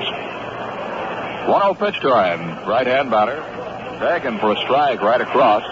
Patek is hitting .262. He has grounded out, walked, and scored. The Royals only 1 run. The Yankees leading 2-1. This pitch hit off the end of the bat on the ground at second. Clark digs it out, throws on to first base. Patek is out, 2 down. You know, Frank, looking at that little fellow Patek, and you mentioned he might be the smallest man in the majors. How big was that midget that Bill Veck used back with the old St. Louis Browns? Do you remember? No, 3 feet something, wasn't he? He was awful small. Yeah. I remember that guy created a lot of publicity back in those days. Oh, he was 3 feet 7 inches. First pitch to Bobby Floyd. Hit in the air to shallow left. White coming on for it, and he makes the catch. So another easy inning for Steve Klein as Roy White retires Floyd, and the Royals go down 1-2-3, nothing across. At the end of the top half of the fifth inning, the score, Yankees 2 and Kansas City 1. The Yankee Stadium. Here's a way to cope with the current fuel shortage and beat the rising cost of gasoline and still enjoy all the comforts and safety of a quality-built automobile. Switch to Saab, the Swedish-built car with rack and pinion steering, front-wheel drive, four-wheel disc brakes, all the quality and safety features you want in your personal car. According to Fred Carl, you'll get 24 to 27 miles a gallon, depending on how you drive. How's that compare with your present gas mileage? Fred Carl's New Salem garage has a full line of 73 Saabs in stock for immediate delivery, and he'll allow you top dollar for your present car in trade. New Salem Garage, the oldest and largest Saab dealer in the area, is the largest exclusive Saab dealer upstate. Full service and a complete parts department assure you the most trouble-free driving in a Saab. It's the one car made for people who have to get around in all kinds of weather year in and year out. And if economy and operation, savings on gasoline are important to you, drive out to New Salem and look them over. Test drive a Saab at Fred Carl's New Salem Garage, Route 85, just a few miles southwest of Albany, New Salem, New York. The fellow that Bill Beck used at St. Louis, I think his name was Eddie Goodell. Yep. And Bill Kane just called Bob Fischel, the Yankee Public Relations Department, the head of it. And Bob signed that fellow. And as I mentioned, he was 3 feet 7 inches. Can you imagine somebody trying to throw a strike to a guy 3 feet? I just have to roll the ball up there underhanded. That's what he did. He walked him. But he didn't get a 10-second chance. I think was it Ford Frick, then commissioner, said he couldn't play anymore. All right, Bobby Mercer is a little bit more than 3'7", going to lead off for the Yankees. Bobby's more like 5'10". And the first pitch to him from the left-hander, Jackson, low and outside. It's ball one. Mercer is fly deep to left and grounded out unassisted to the first baseman, Mayberry. Bobby wants time as he goes back to the on-deck circle and gets the towel from Greg Nettles. Yankees leading 2-1. Both clubs have 3 hits. Royals have committed 2 errors. The Yankees 1. Mercer, Nettles, and Bloomberg, all left-hand hitters here in the bottom half of the 5th inning. A right-hander, Ken Wright, started for Kansas City. He did not survive the 2nd inning. Gave up 2 runs, all 3 hits. He walked 3 and struck out 1. Mike Jackson, since coming on, has walked 3 men but allowed no hits. This pitch is hit deep and foul into the upper deck in right field, but a foul ball.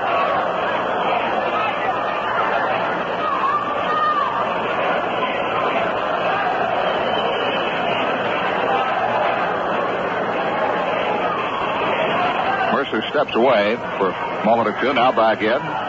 The wind, the pitch coming. Line drive into right field. It is foul, just foul into the lower deck. Frank, I just see an old buddy of yours down behind the Kansas City dugout. It's Joe Garagiola, who's here filming some shots on the new Kansas City manager, Jack McKeon, for future use on his Monday night baseball game of the week. Right, okay. Pitch is low and away from Bobby. They got cameras all over the place down by the Kansas City dugout, over by the Yankee dugout, up here in the broadcast area. 2-2 pitch. Mercer swings and misses, and Jackson picks up his first strikeout. Mercer out on strikes, and the batter will be Greg Nettles. Joe does the pregame shows for those Monday night broadcasts, right?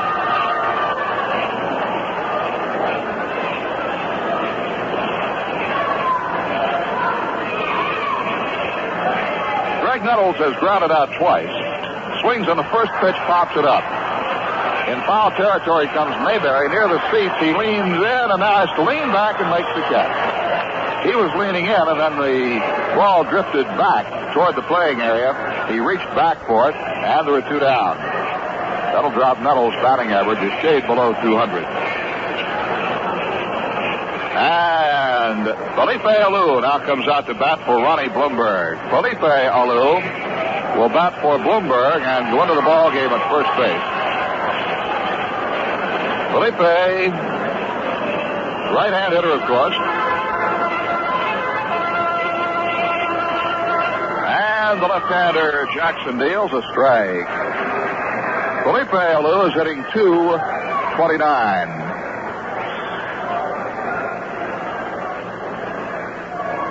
He's had 2 home runs and 7 runs batted in. This one is low and away from him, a ball, 1-1. Yankees out in front 2-1, nobody on, and 2 men out here in the bottom half of the 5th inning. Next thing. In a year when you have to clear your throat to cheer, here's something to hear. Pay attention, dear. Your husband is near. You'll find that Home Savings Bank sends kids to college, buys houses for people, insures lives, remodels homes, rents money, safeguards your valuables, lets you bank from the nearest mailbox, and pays the highest interest the law allows on your savings. All because we're a savings bank, serving people, growing not to be big, just to be better. Home Savings Bank of upstate New York. Our name tells the story. Offices in Albany, Colony, Greenwich, Hoosick Falls, and Guilderland. Now open Saturdays at the Central Avenue, Greenwich, and Colony branches.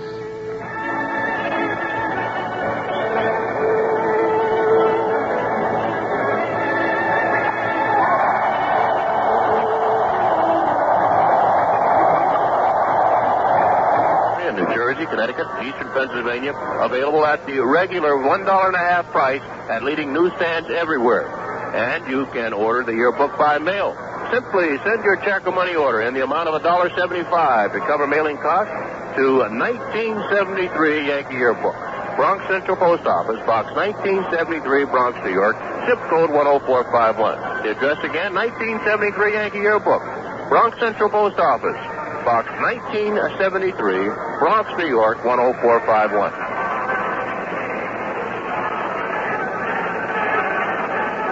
Well, after really first two innings, both pitchers got into a little bit of trouble. In fact, Klein hadn't been on the first three innings. They've settled down. Of course, Kenny Wright has been knocked out by the Yankees. He went 1 2/3, but Mike Jackson's come in and he settled down. And Steve Klein, after giving up the 1 run on 2 hits and an error back in the third, has settled down. He's gotten out, let's see, 2, 3, 4, 5, 6, 7, 8 men in a row. All right, Bill, the first man to face him will be Amos Otis here in the top of the 6th inning. Otis, a right-hand batter. He's grounded to third and lined out to third. He had a real bullet that was stabbed by Nettles in the 3rd inning, and that was a big play for Steve Klein. Came with runners at 1st and 3rd and nobody out.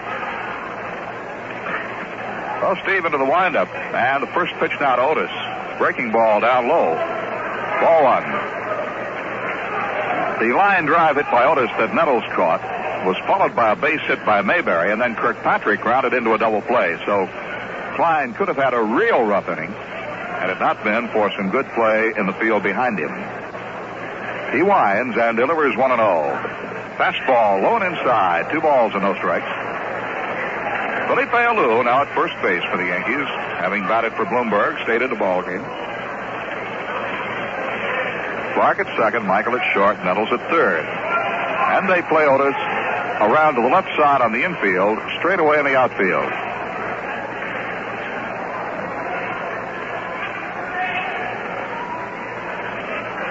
Klein looks in. The windup, and here comes the pitch. Hit in the air to shallow left. Back goes Michael. In comes White. It's Michael who is under it. The shortstop makes the catch. And Otis is retired, 1 down. Now John Mayberry, the first baseman, strong left-hand hitter. Mayberry has walked and singled and driven in the 1 run for Kansas City.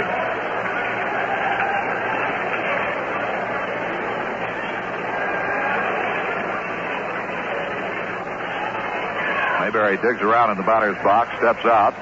First time he came up tonight, he was in and out over to the on-deck circle. Now he's in there, bounces back and forth. Toes of his right foot, then to the toes of his left foot. Here's the pitch to him. Changeup is high and outside. Ball 1. When the Yankees come back from their next road trip, their first game will be against the New York Mets at Shea Stadium Thursday, May 10th at 8:05, the annual Mayor's Trophy game. 1-0 delivery. Hit in the air to center field. Mercer started back, now comes in. Gets under it, and Mercer makes the catch to retire Mayberry. 2 down. Ed Kirkpatrick, the batter. Kirkpatrick is grounded out to Clark at second and grounded into a double play started by Gene Michael at short. Michael fielded the ball going towards second base, took the play there himself, threw on to first base, and that was a mighty big play right there for Steve Klein. Got him out of the third inning with only one run scoring. 2 outs, the base is empty. Klein kicks and fires, and this is low and away, ball 1. Tickets for the Mayor's Trophy game to be played at Shea Stadium Thursday, May 10th, are available at all Yankee and New York Met ticket outlets. 1-0 pitch coming. Fastball is in, strike called. Kirkpatrick can do a lot of things. He's playing right field tonight. He can also play first base. I've seen him play third. He can catch. And he can hit. And he can hit, right, Bill? 360 right now. Swings at a breaking pitch, ground ball right side, past Clark into right field. Clark runs the ball down himself. Clark going to his left could not come up with it. So Kirkpatrick is on with a ground single into right. That will be base hit number 4 for Kansas City, and it brings up Lou Piniella.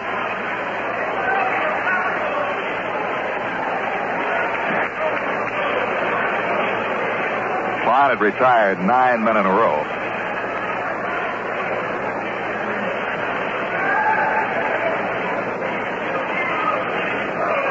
Piniella, right-hand batter, is grounded to third and grounded to short. He's hitting .282 at the moment. Yeah, he's going to wander around the plate a little while. He wears those pants pulled down as far as they'll go, doesn't he, Bill? Doesn't have them tucked up under at all. First pitch. Hit on the ground, left side. Dug up by Nettles. Thrown on to Clark in time to force Kirkpatrick. And that's all for the Royals in the 6th inning. No runs, a base hit, a man left. And out the end of the top half of the 6th inning, the score. The Yankees 2 and Kansas City 1. The reason I'm writing you, because when I was in 5th grade, I had an ecology chapter in social studies, and I loved it. And I wish you could tell us what to do about it. For 1 month, my girlfriend and I got up early in the morning and picked up papers and other things from the ground. And now we wish we could do more. Gentlemen, I'm a lawyer. Possibly I could be of some help to veterans. In any event, if you can suggest areas where I could help, I will do my best. A P.S. My wife will help, too. If you don't know what to volunteer for, call a volunteer service in your town or write to Volunteer, Washington, D.C. 20013. We can tell you who needs your help. And what we need, money can't buy. We need you. This public service message brought to you on behalf of the National Center for Voluntary Action and the Advertising Council.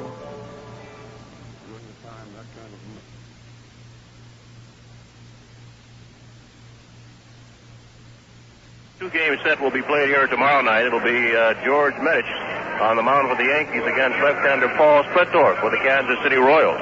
Then the Yankees have an off day, and they go on a 6-game road trip, 3 games in Chicago and 3 in Minnesota, before returning back to New York to meet the New York Mets in the annual Mayor's Trophy game. The game will be played on Thursday, May 10th, a night game, 8:05 at Shea Stadium. And after that ball game, the run for the American League East title starts again, with Baltimore coming in for a big 4-game series over the weekend of May 11th, a Friday night game, through a doubleheader on Sunday, May 13th. It's going to be a pretty important series, Frank Besson. Certainly is. One to mark down. Thurman Munson to lead off here for the Yankees in the bottom half of the 6th. He swings and he misses out in front of a breaking pitch. Strike 1. Munson is 0 for 2, and he's seen his batting average dip to .371. Next pitch. Down low, bounces off the foot of Fran Healy, the catcher. Rolls down the third baseline. Dick Hauser wants to be sure that plate umpire Bill Haller checks that ball for shoe polish. And sure enough, it comes out of the game. 1 ball and 1 strike. Munson has bounced back to the pitcher and grounded out to third. The Yankees have not had a base hit off Mike Jackson. Jackson has walked 3 men. Another reached on an error. There's ball 2 inside of Munson.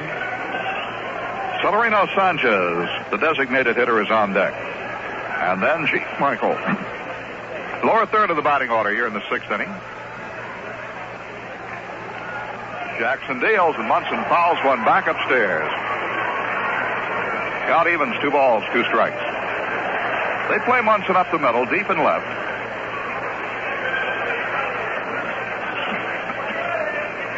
Kirkpatrick straight away in right field. The outfield does not play Munson to pull.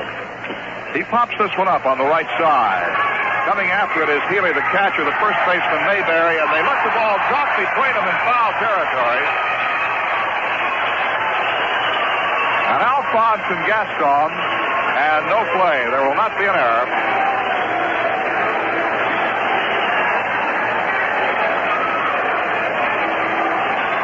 Ball hit over in front of the Yankee dugout. With both Healy and Mayberry going after it, all of a sudden they both stopped, looked at each other, and the ball hit directly between them. 2 balls, 2 strikes. Munson stays alive. And a pitch. Foul back.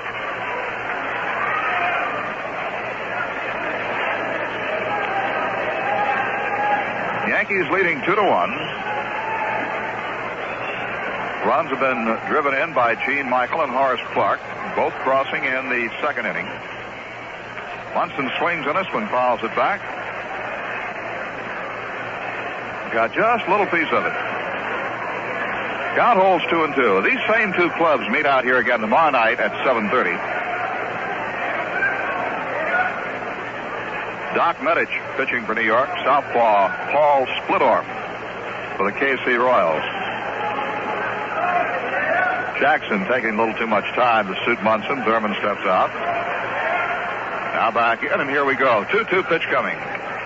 Checked his swing. It's just outside. Ball 3. So Frank Thurman's changed his stance a little bit this year. He's way back off the plate, and he's hitting the inside pitch sharply to left, and the outside pitch he's going to right field with it. And Jackson's trying to thread needle on the outside part. He misses outside, ball 4, and Munson is on. That is the 4th walk given up by Jackson, the 7th by Kansas City pitching. This is the New York Yankee Baseball Network. We pause for station identification. Hi, I'm John Watson, extending an invitation for all of you sports fans to join me weekdays and Saturday nights. In John's World, we not only have music, but also weekdays we have the UPI financial reports at 15 before the hour on WQBK FM Rensselaer.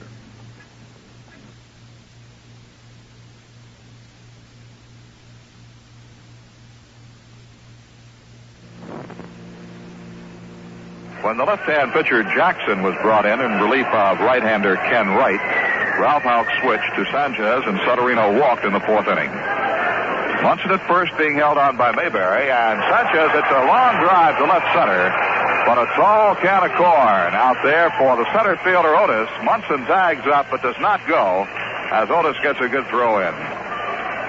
Both Otis and Pinello were there, and they're discussing that play. They almost collided. I thought they both knew what they were doing, but there's a little discussion between the 2 of them now.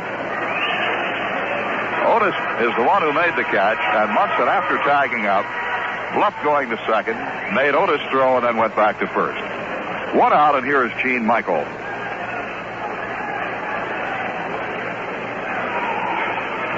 Pitch out. Munson was not going. It's ball 1. Michael taking a long look down at third base coach Dick Hauser.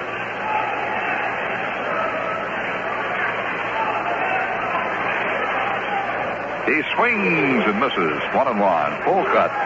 Elston Howard was talking to the first base umpire, Joe Brinkman.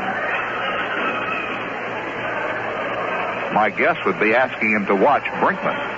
Well, he may think that Brinkman balks in his motion to first base. He looks over there. The left-hander deals.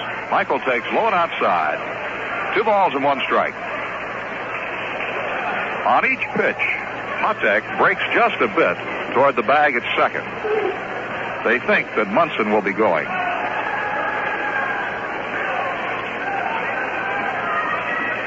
And he may. He goes, and they got him picked off. He stops halfway. Mayberry running him towards second, and Mayberry tags him out. Munson was picked off. 1-3. Mayberry never did throw the ball again as Munson stopped halfway. Mayberry chased him and finally tagged him. Now Munson almost tore his left arm off. Mayberry's a little upset. Thurm came back and almost ran through Mayberry. Michael takes a pitch up high. Ball 3, 3-1.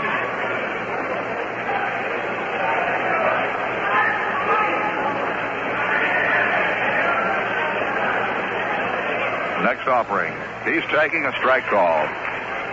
3-2.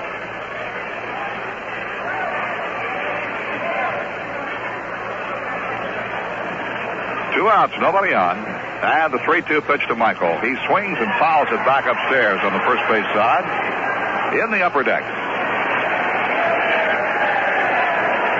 I gather from the crowd reaction that a pretty good play was made up there.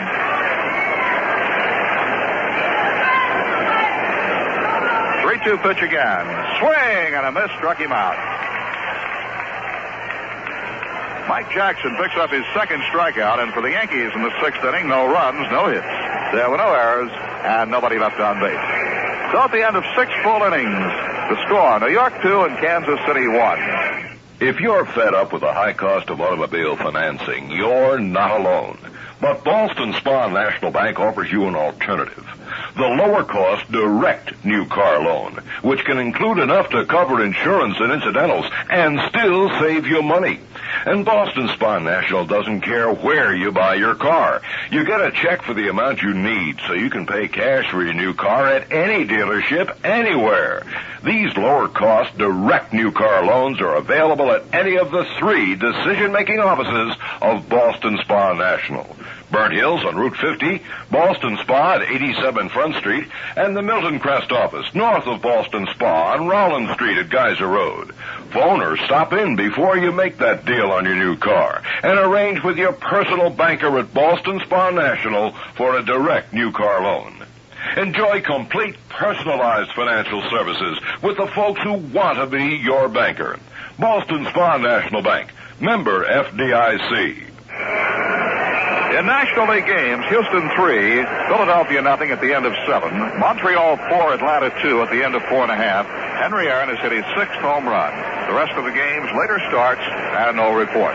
Right now we go to the 7th and ready with the action. Here's Bill White. All right, Franklin. Hal McRae heading against Steve Klein. Yankees ahead by a score of 2-1. First pitch, line drive, base hit, right field. Matty Alou in quickly. He'll get the ball back in the infield. And Hal McRae's on 2 for 3. So McRae leads off the 7th for the Royals by lining a single sharply to right field. He's there. Here's Paul Shaw. Shaw, the third baseman, is 0 for 2. He's popped to second and bounced to third.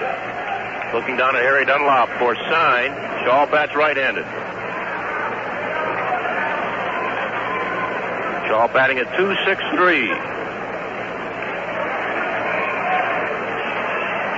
Yankees with the infield back looking for 2. Steve Klein hides the ball on his right hip. Now he comes set. Checks McRae. The pitch to Shaw. He squares the bunt but takes inside a ball. Now Shaw back out once again looking down at Harry Dunlop, who just picked up the sign from his skipper. Jack McKeon relays it back to Shaw. Time's call now. Greg Nettles wants to talk to Steve Klein.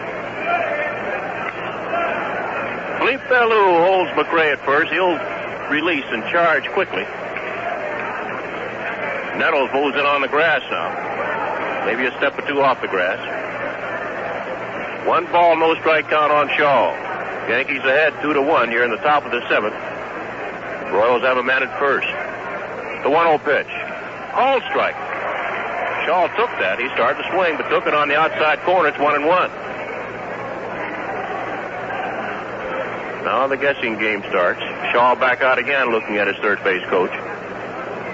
McRae also looking over there. Now McRae leads off first. He doesn't have a big lead there. Klein checks him. The 1-1 pitch. Inside, ball 2. It's 2 balls and a strike. On deck is Fran Healy. The Yankees picked up both their runs in the second inning. The Kansas City Royals came back and picked up their 1 run in the top of the 3rd. Well, the Yankees ahead 2-1. Royals threatening. Stretch. And the 2-1 pitch. Line drive, base hit right field. Malou in quickly, and McRae will have to hold at second as Matty Lou makes a strong throw there to second base. Almost hit McRae in the head. So the Royals, with back-to-back singles from Hal McRae and Paul Shaw, have runners now at first and second. Still no outs, and here's Fran Healy, the catcher. Now Nettles and Klein and Munson meeting on the mound. Nettles leaves. Munson's still out there talking to Steve. The Yankees evidently expecting a punt here. They lead 2-1 over the Royals. Kansas City threatening. Runners at first and second and no outs. Nettles in close at third. So is Felipe Alou at first. Outfield straight away for Healy, who's 0 for 2 in the ball game. He's bounced to third and bounced back to the pitcher. That's right-handed. Here's a pitch to him. He squares and bunts down up to Steve Klein. Klein's up.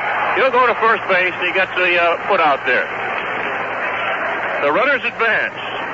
Hal McRae goes to third. Paul Shaw to second. Give Healy a sacrifice. He was thrown out 1-4 as Klein threw to Horace Clark covering first base. So there's one away. Ralph Houck out to the mound as Yankees decide what they're going to do with Freddie Patek. Nettles, Munson, Houck, and Klein out discussing Patek. Patek is 0 for 2 in the ball game. He has scored a run, though. He scored the Royals' only run. In the first inning, he bounced to third, walked and scored in the third, and bounced to second in the fifth. The Yankees now have big conference going out on the mound. And it looks like we're going to get a new pitcher. That's going to be all for Steve Klein. You remember Klein hurt a muscle, strained a muscle in the ball game up in Milwaukee. And it's cool here tonight, so Ralph Houck evidently feels that Steve Klein has gone far enough. And it's Sparky Lyle. Lyle in here replacing Klein. So Steve goes 6 1/3 innings. He's given up just 1 run so far. Of course, the runners at second and third are his responsibility. Klein's given up also 6 hits.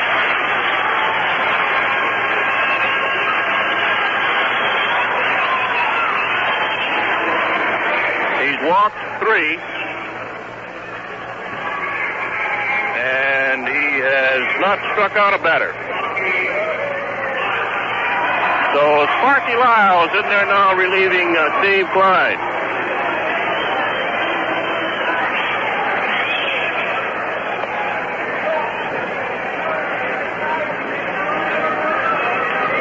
Lyle is making his 5th appearance for the Yankees so far this year.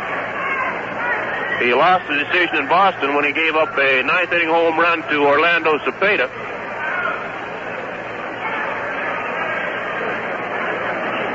And he lost one in Milwaukee.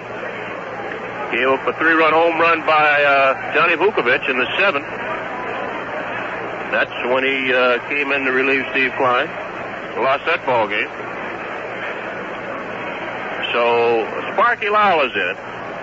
So far this year, Sparky's given up 3 home runs, and he only allowed 3 home runs all of last year. So Ralph Howe getting a chance to look at Sparky Lyle as Sparky makes his 5th appearance on the mound this year. Last year, Sparky made 59 appearances, set an American League record with 35 saves. He'd like to get that hard slider working here on Freddie Patek. The Yankees were sailing along with a 2-1 lead going into this inning. 7th, when Hal McRae singled sharply to right field. That was followed by another sharp single to right by Paul Shaw. McRae held at second.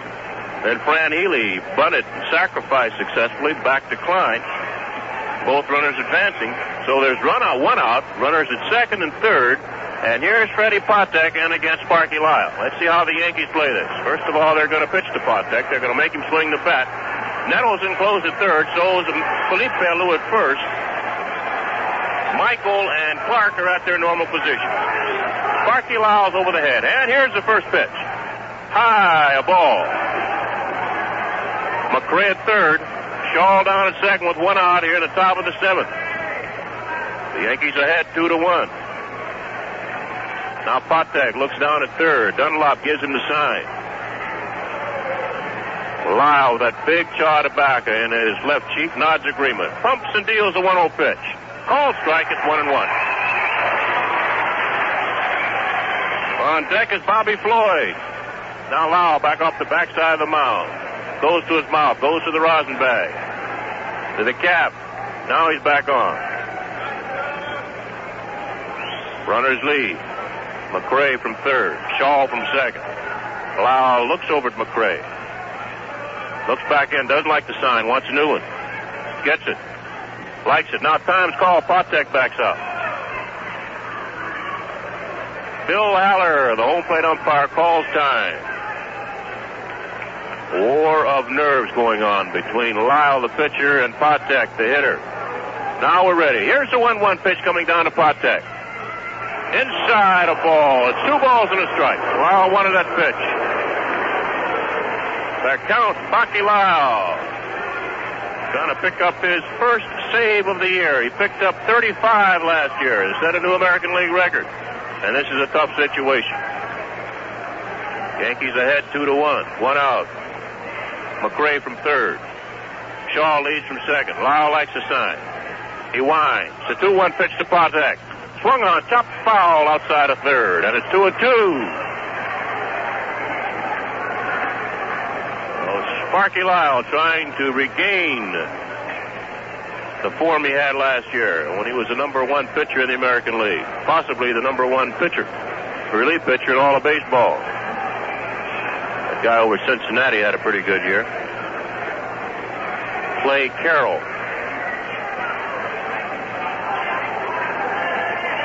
Carroll had 36 saves last year.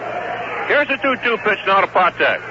Swung on, bounce to third. Nettles has it. Looks the runner back to third. Throw to first. They've got him. 2 outs. Lyle enticed Patek to hit a sharp ground ball to Nettles, who looked McRae back to third, took his time, threw Patek out at first, so they're 2 outs. And we're going to get a pinch hitter for Bobby Floyd.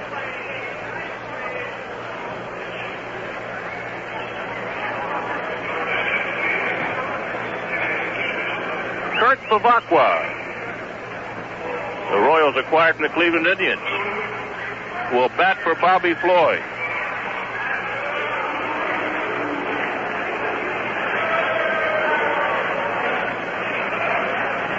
So Lyle now has done a job. He got his man out, and he did not allow the run to score. He's got 2 outs, and Bavacqua now will bat for Floyd. Bavacqua bats right-handed. Cookie Rojas started the game at second base for the Royals, and he would normally be in this position. Rojas was spiked as he went into second base trying to break up a double play. Horace Clark came down on him. And Rojas is one of the RBI leaders on this ball club with 14. Bobby Floyd went in to play second base, and he singled and flied out. Now it's Bavacqua in pinch hitting for Floyd. Runners at second and third, 2 outs. Lyle's ready, and the pitch. A breaking ball gets the outside corner to called strike. Yankees ahead 2-1 here in the top of the 7th, 2 outs. McRae leads from third, Shaw from second. Lyle checks McRae. Winds and deals. Swung on and missed the breaking ball. No balls and 2 strikes. Sparky Lyle going to the overhand curveball. Found the outside corner with the first one, got the next one down and in. And Bavacqua swung over it. So Lyle ahead now, no balls, 2 strikes. 2 outs. The Royals threatening with runners at second and third. Lyle looks under Munson. He's got the sign. Likes it. Nods agreement. Checks McRae. He winds. Here's the 0-2 pitch. Swung on and fouled off. It's no balls and 2 strikes yet.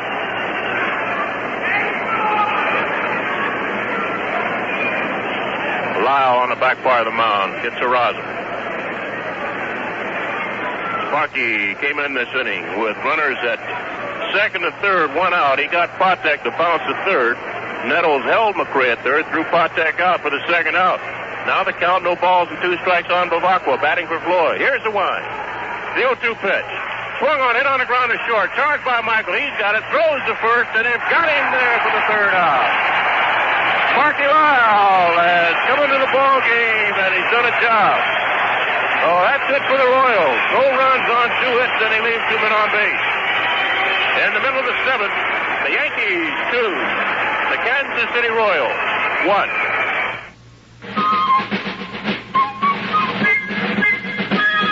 We at Getty have been telling you that you can save money on our premium gasoline because it's priced a few cents less per gallon than most other major premiums. Well, now we'd like to tell you just how much money you can save with Getty Premium. Fill it up, please. With your first gallon of Getty Premium, you save about 3 cents. With 5 gallons, about 15 cents. A 20-gallon fill-up saves about 60 cents. Use Getty for a month and you can save about $2.50. Use it for 6 months and save around $15. And if you use Getty for a year, or around 12,000 miles of driving, you can save around $30. $30 for doing nothing more than filling up with Getty. That's enough to buy another 75 gallons, which is enough gas to take you about 1,000 miles. At Getty, we give you more gas for your money, so you get more miles for your money.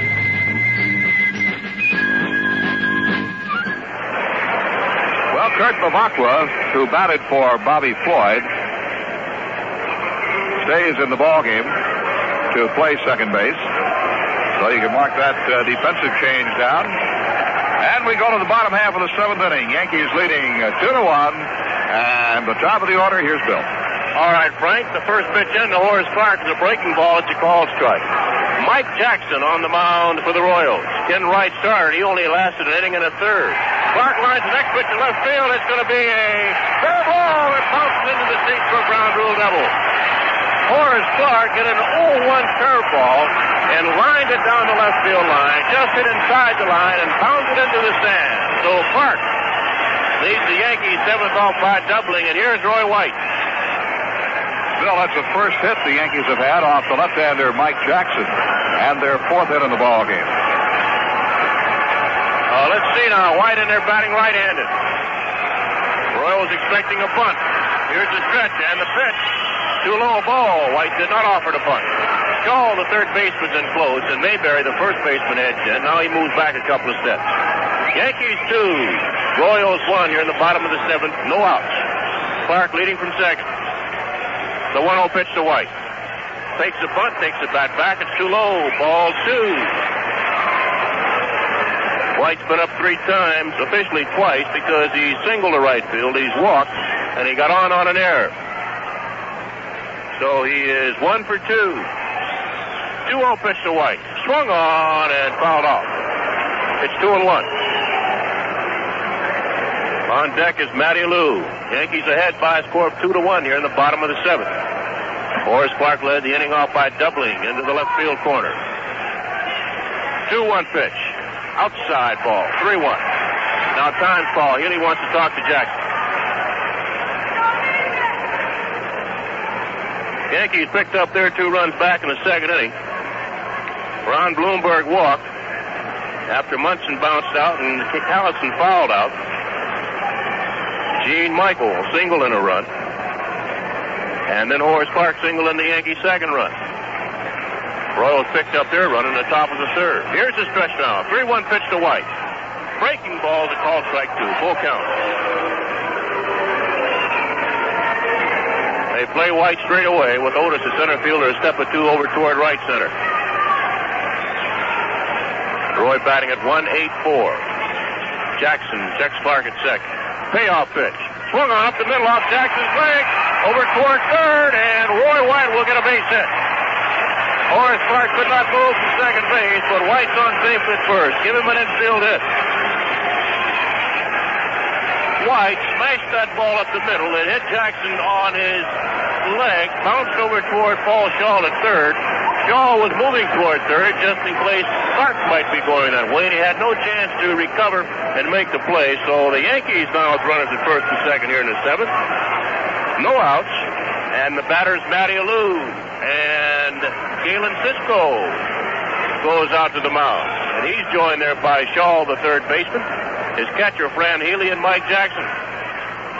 Galen Cisco, the former Met pitcher, is the pitching coach on this ball club. Right, and he's not out there to make a pitching change. Just to pass along some information. They're plotting a little strategy as to what to do with Matty Alou. And what kind of strategy can you devise around a guy like Alou who can hit the ball just about anywhere, Bill? There is none. Throw him down the middle and hope he hits it straight away. Well, the plate umpire, Bill Haller, goes out there now to break up the conference. Cisco heads back toward the dugout. Jack McKeon, when he came in, kept three of his coaches, three coaches who were left over. Cisco was the pitching coach under Bob Levin. Dunlop was the first base coach, and Charlie Lau was the batting instructor. And who was third base coach? George Strickland, wasn't he? Strick is gone. They only have three coaches. Okay, Bill. Here's Matty Alou. Throw to second. Clark is back. Horace Clark at second. Roy White at first. No out here in the bottom of the seventh. Yankees trying to get a few insurance runs here. They lead 2-1. Matty batting at .327.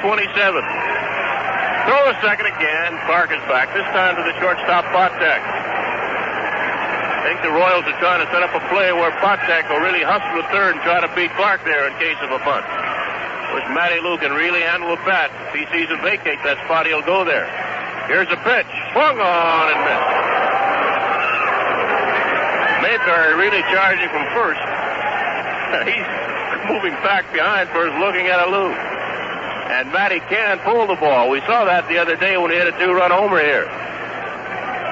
Clark from second, White from first. No outs. Jackson comes to the belt. The stretch. The pitch to Matty. Down low, 1-1. Matty's 0 for 1. He's walked twice. Pop to the first baseman, Mayberry. On deck is Bobby Mercer. Botek holding Clark close at second.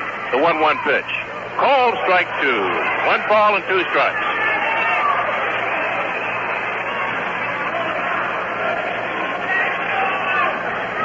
Jackson looking out in the outfield. Amos Otis straight away out there in center. Now Otis backs up a couple of steps. And the stretch. Clark leads from second, White from first. The 1-1 is down the dirt. 2 balls and 2 strikes.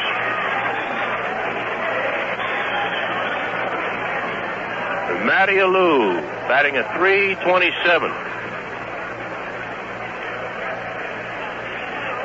Matty has a home run, 5 runs batted in. Here's a 2-2 pitch to Alou. Down in the dirt, ball 3, 3-2. Now Horace Clark and Roy White look over at Dick Hauser for signs. Time's call. Now Paul Shaw, the third baseman, wants to talk to his pitcher. Will the Yankees be running here on a 3-2 count on Alou? Yeah, they might, Bill, because Alou doesn't strike out that often, but we'll see. Now, Mayberry, the first baseman, comes in. He wants to join that conference at the mound, and the umpires won't let him. They say one man at a time unless the manager's out there, and that one man is Shaw. Well, Shaw goes back, and now Mayberry is going to get his 2 cents worth in with the pitcher, Mike Jackson. Matty's been up 49 times. He struck out 8 times. Let's see what they'll do. Horace Clark leading down from second. Roy White takes a short lead off at first. Jackson looking in at Healy, has the sign, comes to the belt, and he throws to first base, but White's back there safely. Mayberry snuck in behind White. That's a pretty good play. Didn't work that time, though. Now the stretch. Runners lead. They're not going. Breaking ball is looked to left field to the base hit. Horace Clark around third. He'll score. And Roy White now tries to go to third and throws off the bag, and he goes to third. So the Yankees with Matty Alou looping the single out of the left field to drive in their third run. Roy White got hung up between first and second. He really faked Piniella. And when Piniella cocked his arm and stopped, White went on in the third, and the throw was off the bag, so White made it there safely. Matty Alou at first base with his sixth run batted into the year, and the Yankees lead 3-1. Yankees got a little bit of a break there on Roy White because had Pinella's throw been good and to the bag, I think they would have had him. It had him by 20 feet. By just about 20.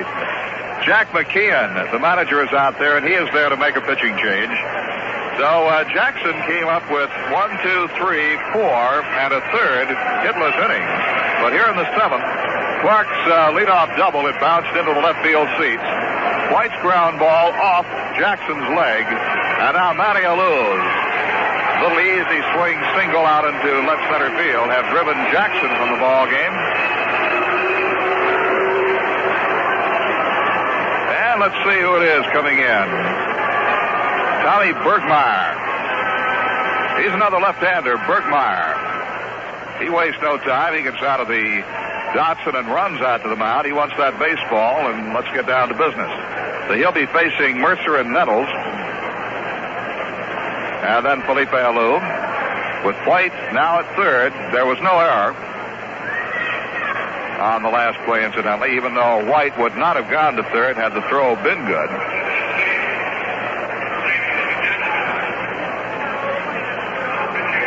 So the log on Jackson, 4 1/3 innings. So far, he has allowed 1 run, but the 2 base runners are his responsibility. 3 hits. He walked 4, and he struck out 2. And right now, as the left-hander Bergmeyer starts his warm-up throws, let's see what he's done so far this year. Bergmeyer has been in 5 ball games prior to this, all in relief. He has pitched only 8 innings, allowed 10 hits and 5 runs, walked 4 and struck out 3. So from that, you would say he has not had 8 of the best innings of his career, and an earned run average of 563. That California-Detroit game is now in the bottom half of the 6th inning, with California leading by a score of 6-1. Cleveland and Minnesota got rained out in Minnesota. Baltimore and Chicago are tied 1-1 in the bottom half of the 4th inning. Dick Allen has homered in that ball game. Oakland leads Milwaukee 1-0 at the end of 2, and time has been called because of rain in Milwaukee. And let's see. Texas and Boston are tied up 6-6 at the end of 7. Okay, Bill. All right, Frank, here's Bobby Mercer against the left-handed slant of Tom Bergmeyer. Yankees have had 3-1 here in the bottom of the 7th. They have runners at first and third and no outs. Matty Alou at first, Roy White down at third. White, with a bit of daring running, got to third. Here's the stretch and the pitch to Mercer. Down low on the knees, a called strike. 1 strike count on Mercer, who's 0 for 3. Bobby slides to left field. He's bounced to the first baseman unassisted, and he struck out. Jack McKeon going with a lot of left-handers after the Yankees got rid of his right-hander starter, Ken Wright. The 0-1 pitch. Swung on to the deep to right center field. Way back is Kirkpatrick. He will never get it to home run. Listen to that crowd as the Yankees lead 6-1.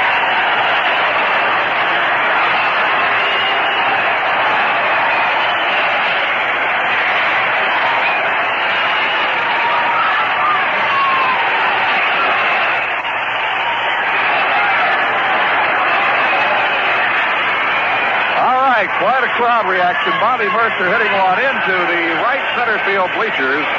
Mercer does not hit too many balls into the bleachers. He'll hit most of his home runs from the bullpen back toward the foul line. And the Yankees lead it 6-1. That was Bobby's 4th home run of the year, Bill. Here's Greg Nettles. Breaking balls taken outside. Yankees 6, Royals 1 here in the bottom of the 7th. Still no outs. Bergmeyer winds, a 1-0 pitch. Swung on and foul straight back. Nettles with a big cut.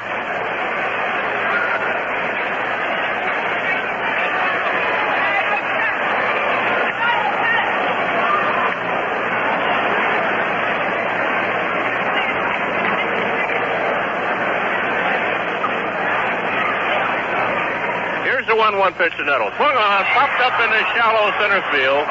The second baseman, Bavak, was out. He's called off by the center fielder, Otis, and Amos Otis one-hands it. This is the New York Yankee Baseball Network. Let's pause for station identification.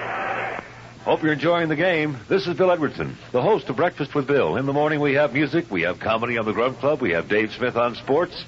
Only thing we lack is you. Where have you been? Join us in the morning on WQBK FM Rensselaer.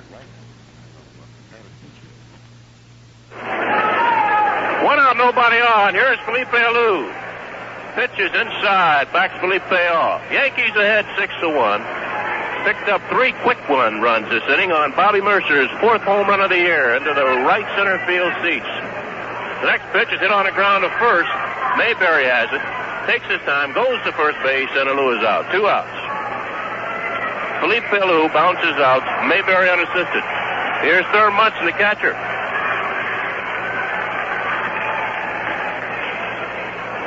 Yankees have picked up 4 runs so far this inning. Munson is 0 for 2. He's got a 10-game hitting streak going, and he'd like to keep it going. He's batting at .371. Munson has bounced back to the pitcher. He's bounced to third and walked. Berkmeyer looking in. The left-hander's over the head and the pitch. Swung on, chopped foul, back behind the plate. Bobby Mercer is tied now in home runs with Greg Nettles. They both have 4. Mercer goes ahead in RBIs. He's got 14 now. Nettles has 12. Munson has 10. The 0-1 pitch. Outside, ball 1. 1-1.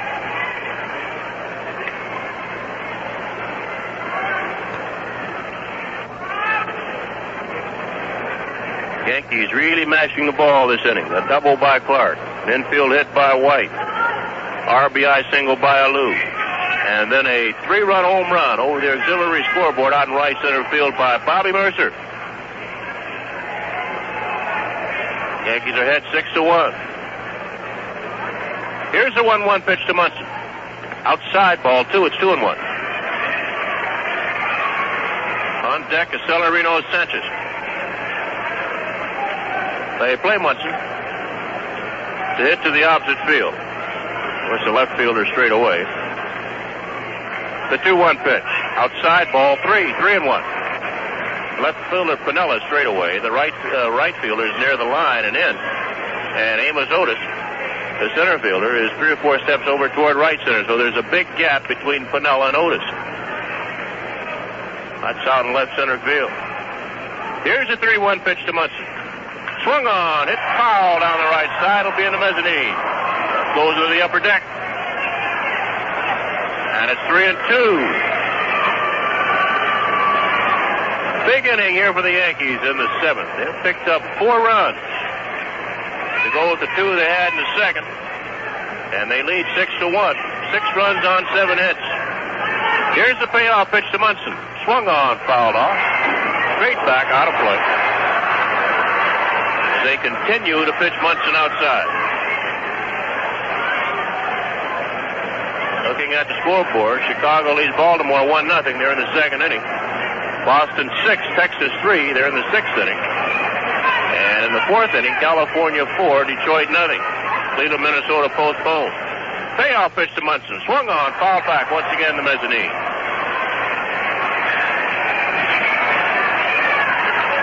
In the National League, Houston and Philadelphia.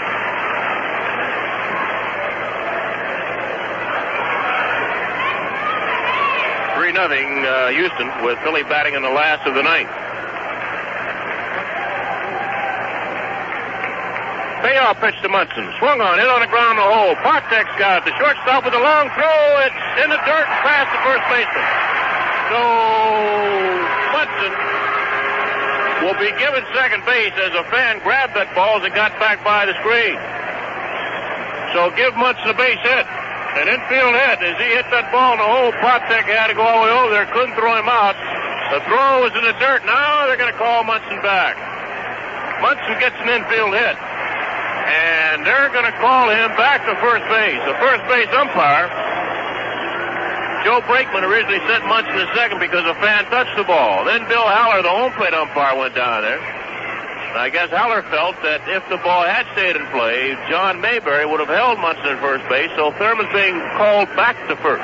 But he does get his hitting streak or keeps his hitting streak intact. He has now hit in 11 straight games. We had the same play, Bill, earlier this season. Throw over there, and they did allow the runner to go to second, but then the umpire said they felt that the ball would have bounced into the seats, even if a spectator had not touched it. This one obviously would not have. The fan reached well over the railing. The ball would not have bounced into the seats. So I think it has to be a fair call on the part of Bill Heller. All right, here's Celerino Sanchez. The stretch by Bergmeyer. The pitch is a fastball on the outside corner. It's a call strike. John Callison was the Yankees' original designated hitter. He only batted once, and Sanchez went in when McKeon, the skipper of the Royals, switched to a left-hander. And Celerino has walked, and he's flied out, so he's 0 for 1. The next pitch is swung on and missed. No balls and 2 strikes. Kenny Wright started the ball game for the Royals. He only went 1 2/3 innings. Gave up 2 runs. Mike Jackson came on in the second, pitched well. He went 5 1/3, and he's responsible for 3 runs. The other run is charged to Tom Bergmeyer, the guy who's in there now. Here's the 0-2 pitch to Sanchez. Outside, it's 1-2. When Mercer hit his home run off Bergmeyer, the 2 runners on, White and Alou, the responsibility of Mike Jackson. So the Yankees are ahead 6-1 here in the bottom of the 7th. 2 outs, Munson at first. The next pitch is outside, ball 2, 2-2.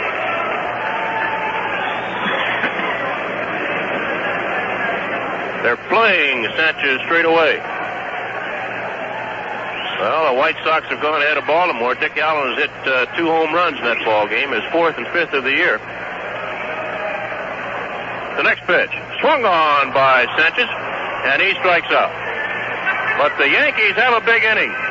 They pick up 4 runs on 5 hits, including a big 3-run homer by Bobby Mercer. They left the man on base. And at the end of 7, the Yankees 6, the Kansas City Royals 1. We're all familiar with those TV commercials that picture a youngster shouting, Daddy, Daddy, only 1 cavity. With all due respect to toothpaste commercials, a healthy set of teeth is due in part to proper care and regular dental visits for checkups. Blue Shield, recognizing the fact that all too often regular dental care is often related to the income of the family, has designed a dental program which everyone can afford. At this time, it's only available to employee groups of 50 or more. Blue Shield's dental program encourages regular checkups to prevent tooth decay. The whole emphasis is on preventive care. However, the program is not designed for children alone. It covers the whole family. If you're employed where there are 50 or more and don't have a dental program, ask your boss to look into it. Blue Shield believes a healthy smile is everyone's right. Don't you agree? If you're an employer of 50 or more and want to know more about this plan, contact the Dental Services Department at Blue Shield in Albany. Well, Phil Rizzuto is away from us for a couple of days, but he'll be rejoining us in Chicago Friday night for the first game of the upcoming Yankee road trip as the Yankees go to Chicago and then on to the Twin Cities of Minneapolis and St. Paul, Minnesota, to take on the Twins in their backyard. Right now, the Yankees enjoying a 5-run lead, 6-1, and we go to the 8th inning. All right, Frank, and a win by the Yankees here. These scores keep coming in the way they've been coming in. The Yankees can be tied for first place. This ball game is over. Baltimore is losing to Chicago. Dick Allen has hit 2 home runs, and the White Sox lead at least 2-1 in the 4th inning with Chicago batting. Dick Allen hit his 4th in the 1st and his 5th in the 4th. Here's Amos Otis, and he fouls the first pitch off into the upper deck off Sparky Lyle.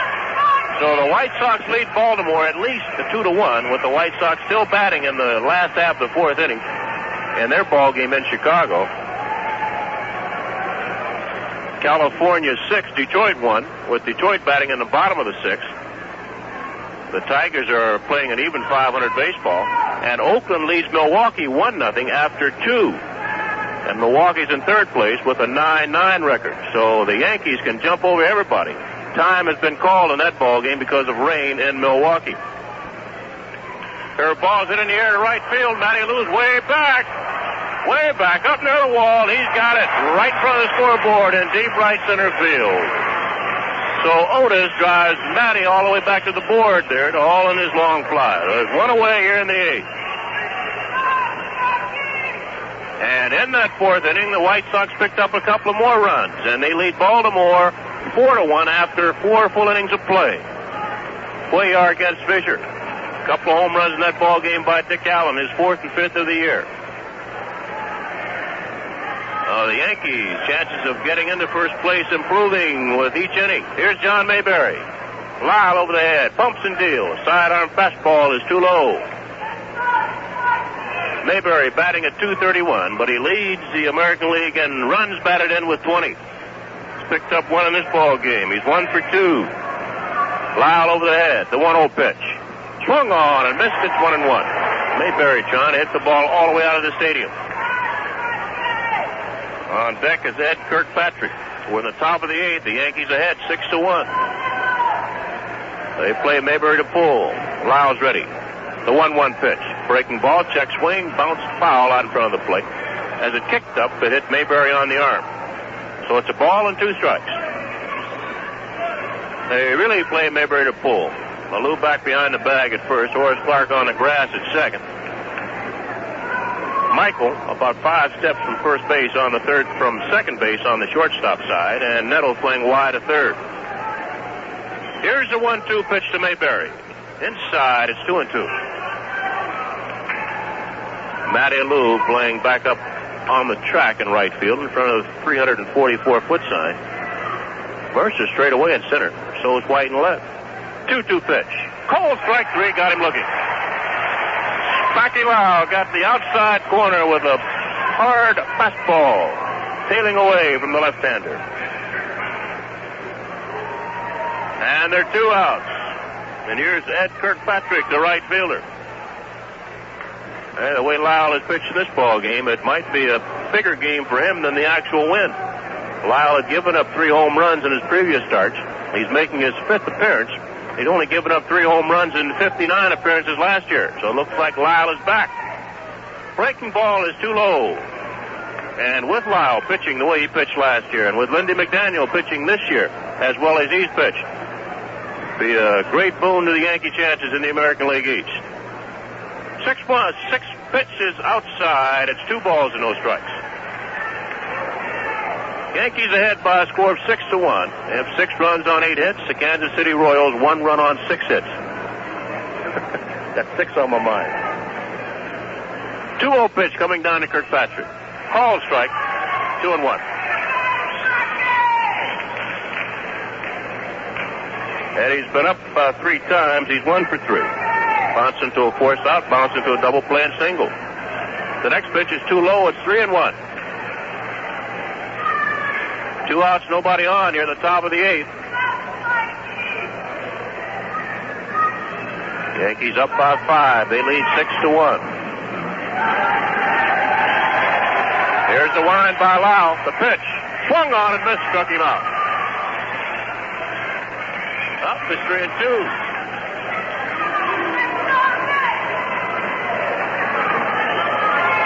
Full count on Kirkpatrick. You say he didn't go around on that? It counts 3-2. Here's the payoff pitch. That's a strikeout as Kirkpatrick waves at that one. So Lyle strikes out the last 2 men he's faced. He got Mayberry and Kirkpatrick, and that's it for the Royals. 3 up and 3 down. In the middle of the 8th, the Yankees 6, the Royals 1. Miss Lena Horne.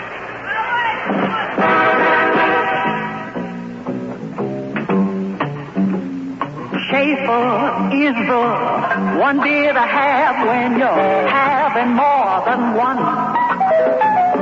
Schaefer pleasure doesn't fade even when your thirst is done. The most rewarding flavor in this man's world of people who are having fun. Schaefer is the one beer to have when you're having more than one.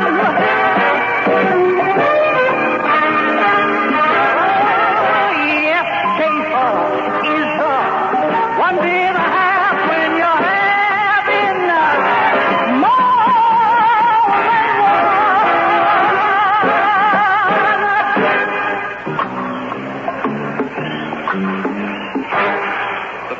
game on this homestand will be played here tomorrow night at 7:30. The Yankees and the KC Royals, and the Yankees with some newfound power. Banging away, Bill. All right, here's Gene Michael against Bergmeyer, and Stick fouls the first pitch off, straight back and in the seats. We're in the bottom half of the 8th inning. Yankees ahead 6-1. It'll be Michael, Clark, and White in that order. Yankees picked up 2 runs in the 2nd inning. The Royals came back with 1 in the 3rd. The Yankees picked up 4 in the bottom of the 7th. Change up, line drive, base hit left field by Michael. Stick around first base, but he'll hold there as Piniella gets the ball back into the infield. So Michael leads off the 8th by singling sharply to left field. He's now 2 for 4 in the ball game with an RBI, and he's also scored a run. Here's Horace Clark. Clark is 2 for 3. He's got a stolen base, an RBI, and also he scored a run.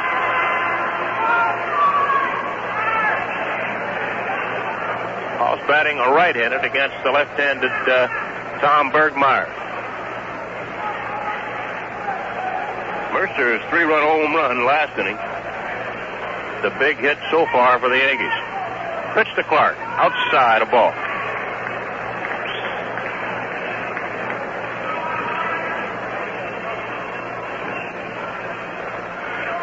Michael leads from first. Mayberry holds it. The stretch by Bergmeyer. The 1-0 pitch. Foul straight back into the upper deck by the Hawks. And it's 1-1. Well, Henry Aaron just hit his 680th lifetime home run. That's his second tonight. It's number 679 and 680. The 1-1 pitch to Clark. Swung on, fouled off into the upper deck on the right side. 1-2. So Aaron moves within 34 of Babe Ruth.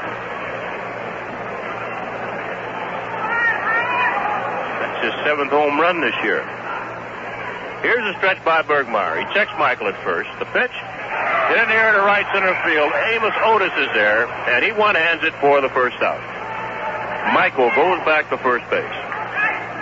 1 away. Here's Roy White, the left fielder.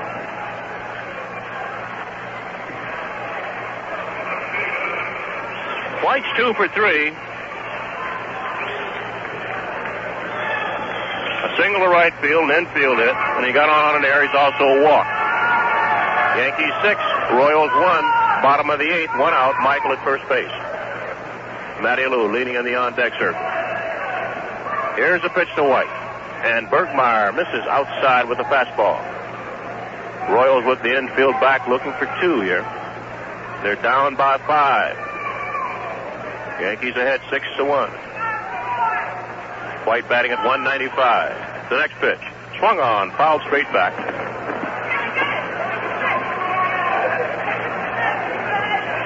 It's 1-1.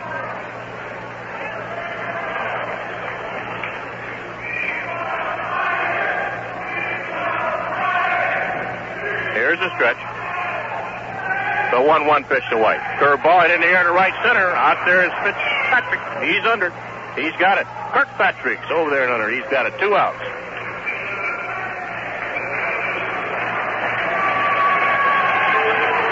Here's Matty Lou.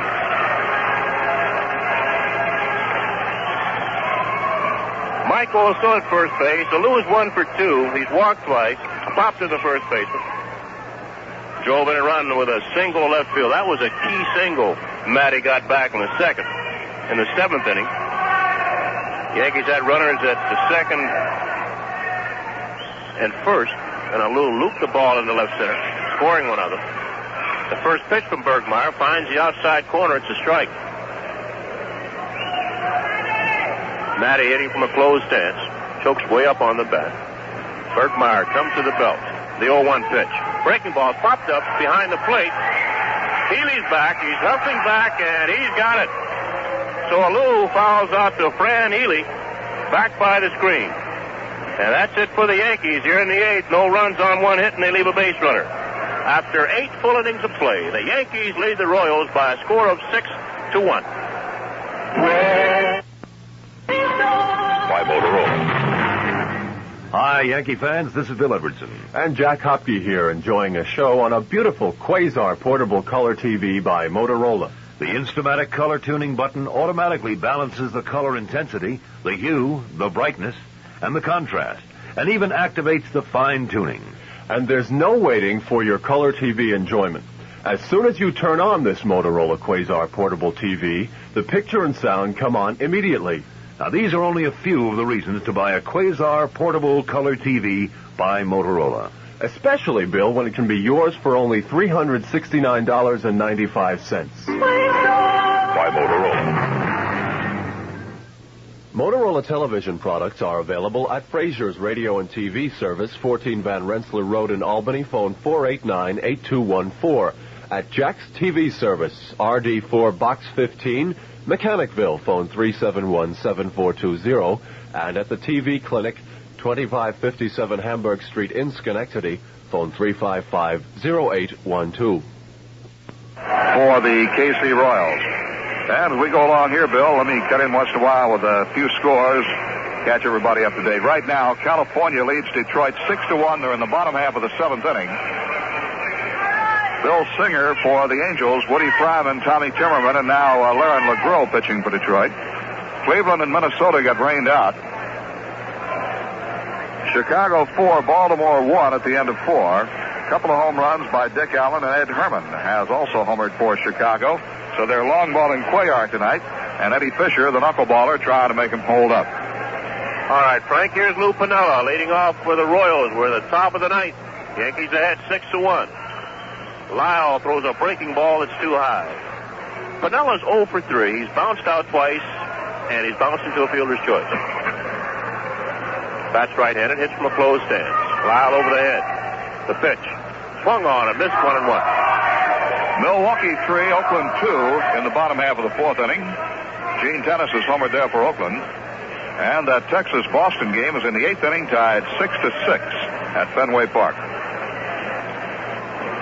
Lyle looking at it, Munson. The left-hander winds, pumps and deals. Fouled back. A ball and 2 strikes. Quickly in the National League, the Phillies are batting in the bottom half of the ninth inning with Houston leading 3-0. Let's see, it's Atlanta 5, Montreal 4 in the bottom half of the seventh inning with, as Bill told you, Henry Aaron hitting 2 home runs in that ball game. And the rest of the National League games later starts. All right, Frank. Piniella waits. Lyle's ready. The 1-2 pitch to Piniella. Change-up is popped up. Gene Michael, the shortstop, calls. Over near the bag. He's under it. He's got it. That was a new pitch from Lyle. Looks like a change or a knuckleball. This floated up there, and Piniella got out front, got under it, and popped it up. So there's one away here in the ninth, and here's Hal McRae, the designated hitter. McRae's 2 for 3 in the ball game. Double to left, bounce to third, and single to right. Yankees ahead 6-1 here in the top of the ninth. 1 out, nobody on. Sparky Lyle looking for his first save of the year. In relief of Steve Klein, who started. The breaking ball is a called strike. They play McRae straight away. He's a right-handed hitter. Lyle's ready. The 0-1 pitch. Fastball inside, 1-1.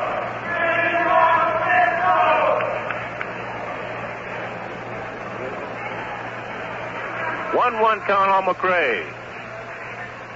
And the pitch. Fastball driven deep to left field. White there, though. Now he comes in, and he's got it. Ball almost full wide. It was a line drive hit out there. He started back and moved in quickly and got it just too top high for the second out. So McRae's hit the ball hard all evening. Got robbed there by White. 2 outs now. Here's Paul Shaw, the third baseman. Shaw 1 for 3 in the ball game. He's popped to second, bounced to third, and single to right. And that single to right field, along with it back in the seventh inning, along with a sacrifice by Fran Healy, got Lyle into the ball game as Sparky did his job with runners at second and third. Potek up. He got Potek to bounce out. Runners holding.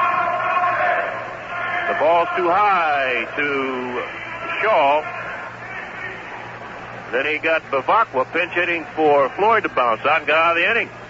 There's the strike, 1-1.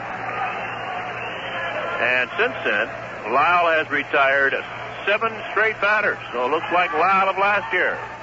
1-1 pitch. Swung on, bounce to third. Nettles got it. Long throw to first, and the ball game is over. A great job of relief pitching by Sparky Lyle, and an excellent job of hitting by the New York Yankees. For the Royals in the ninth inning, 3 up and 3 down. Final score, the New York Yankees 6, the Kansas City Royals 1. What do you think a disaster sounds like? If you live in a city, maybe it's the sound of sirens racing to a fire. But you don't have to live in a city to know the terrible sound of a fire. You don't have to live in the country to know the sound of a tornado. Floods can strike anywhere, too, and sometimes with very little warning. At Red Cross, all of these sounds and many more mean disaster. The sound of disaster is people. People homeless. All our clothing and furniture, everything's gone. We're just thankful we got our kids out of there safe. People who must start building their lives all over again. I lose everything I had. I've been working for many years. At Red Cross, we think people are the most important sound. We're there to help when families need help most. Because Americans care about their neighbors, Red Cross is there to help.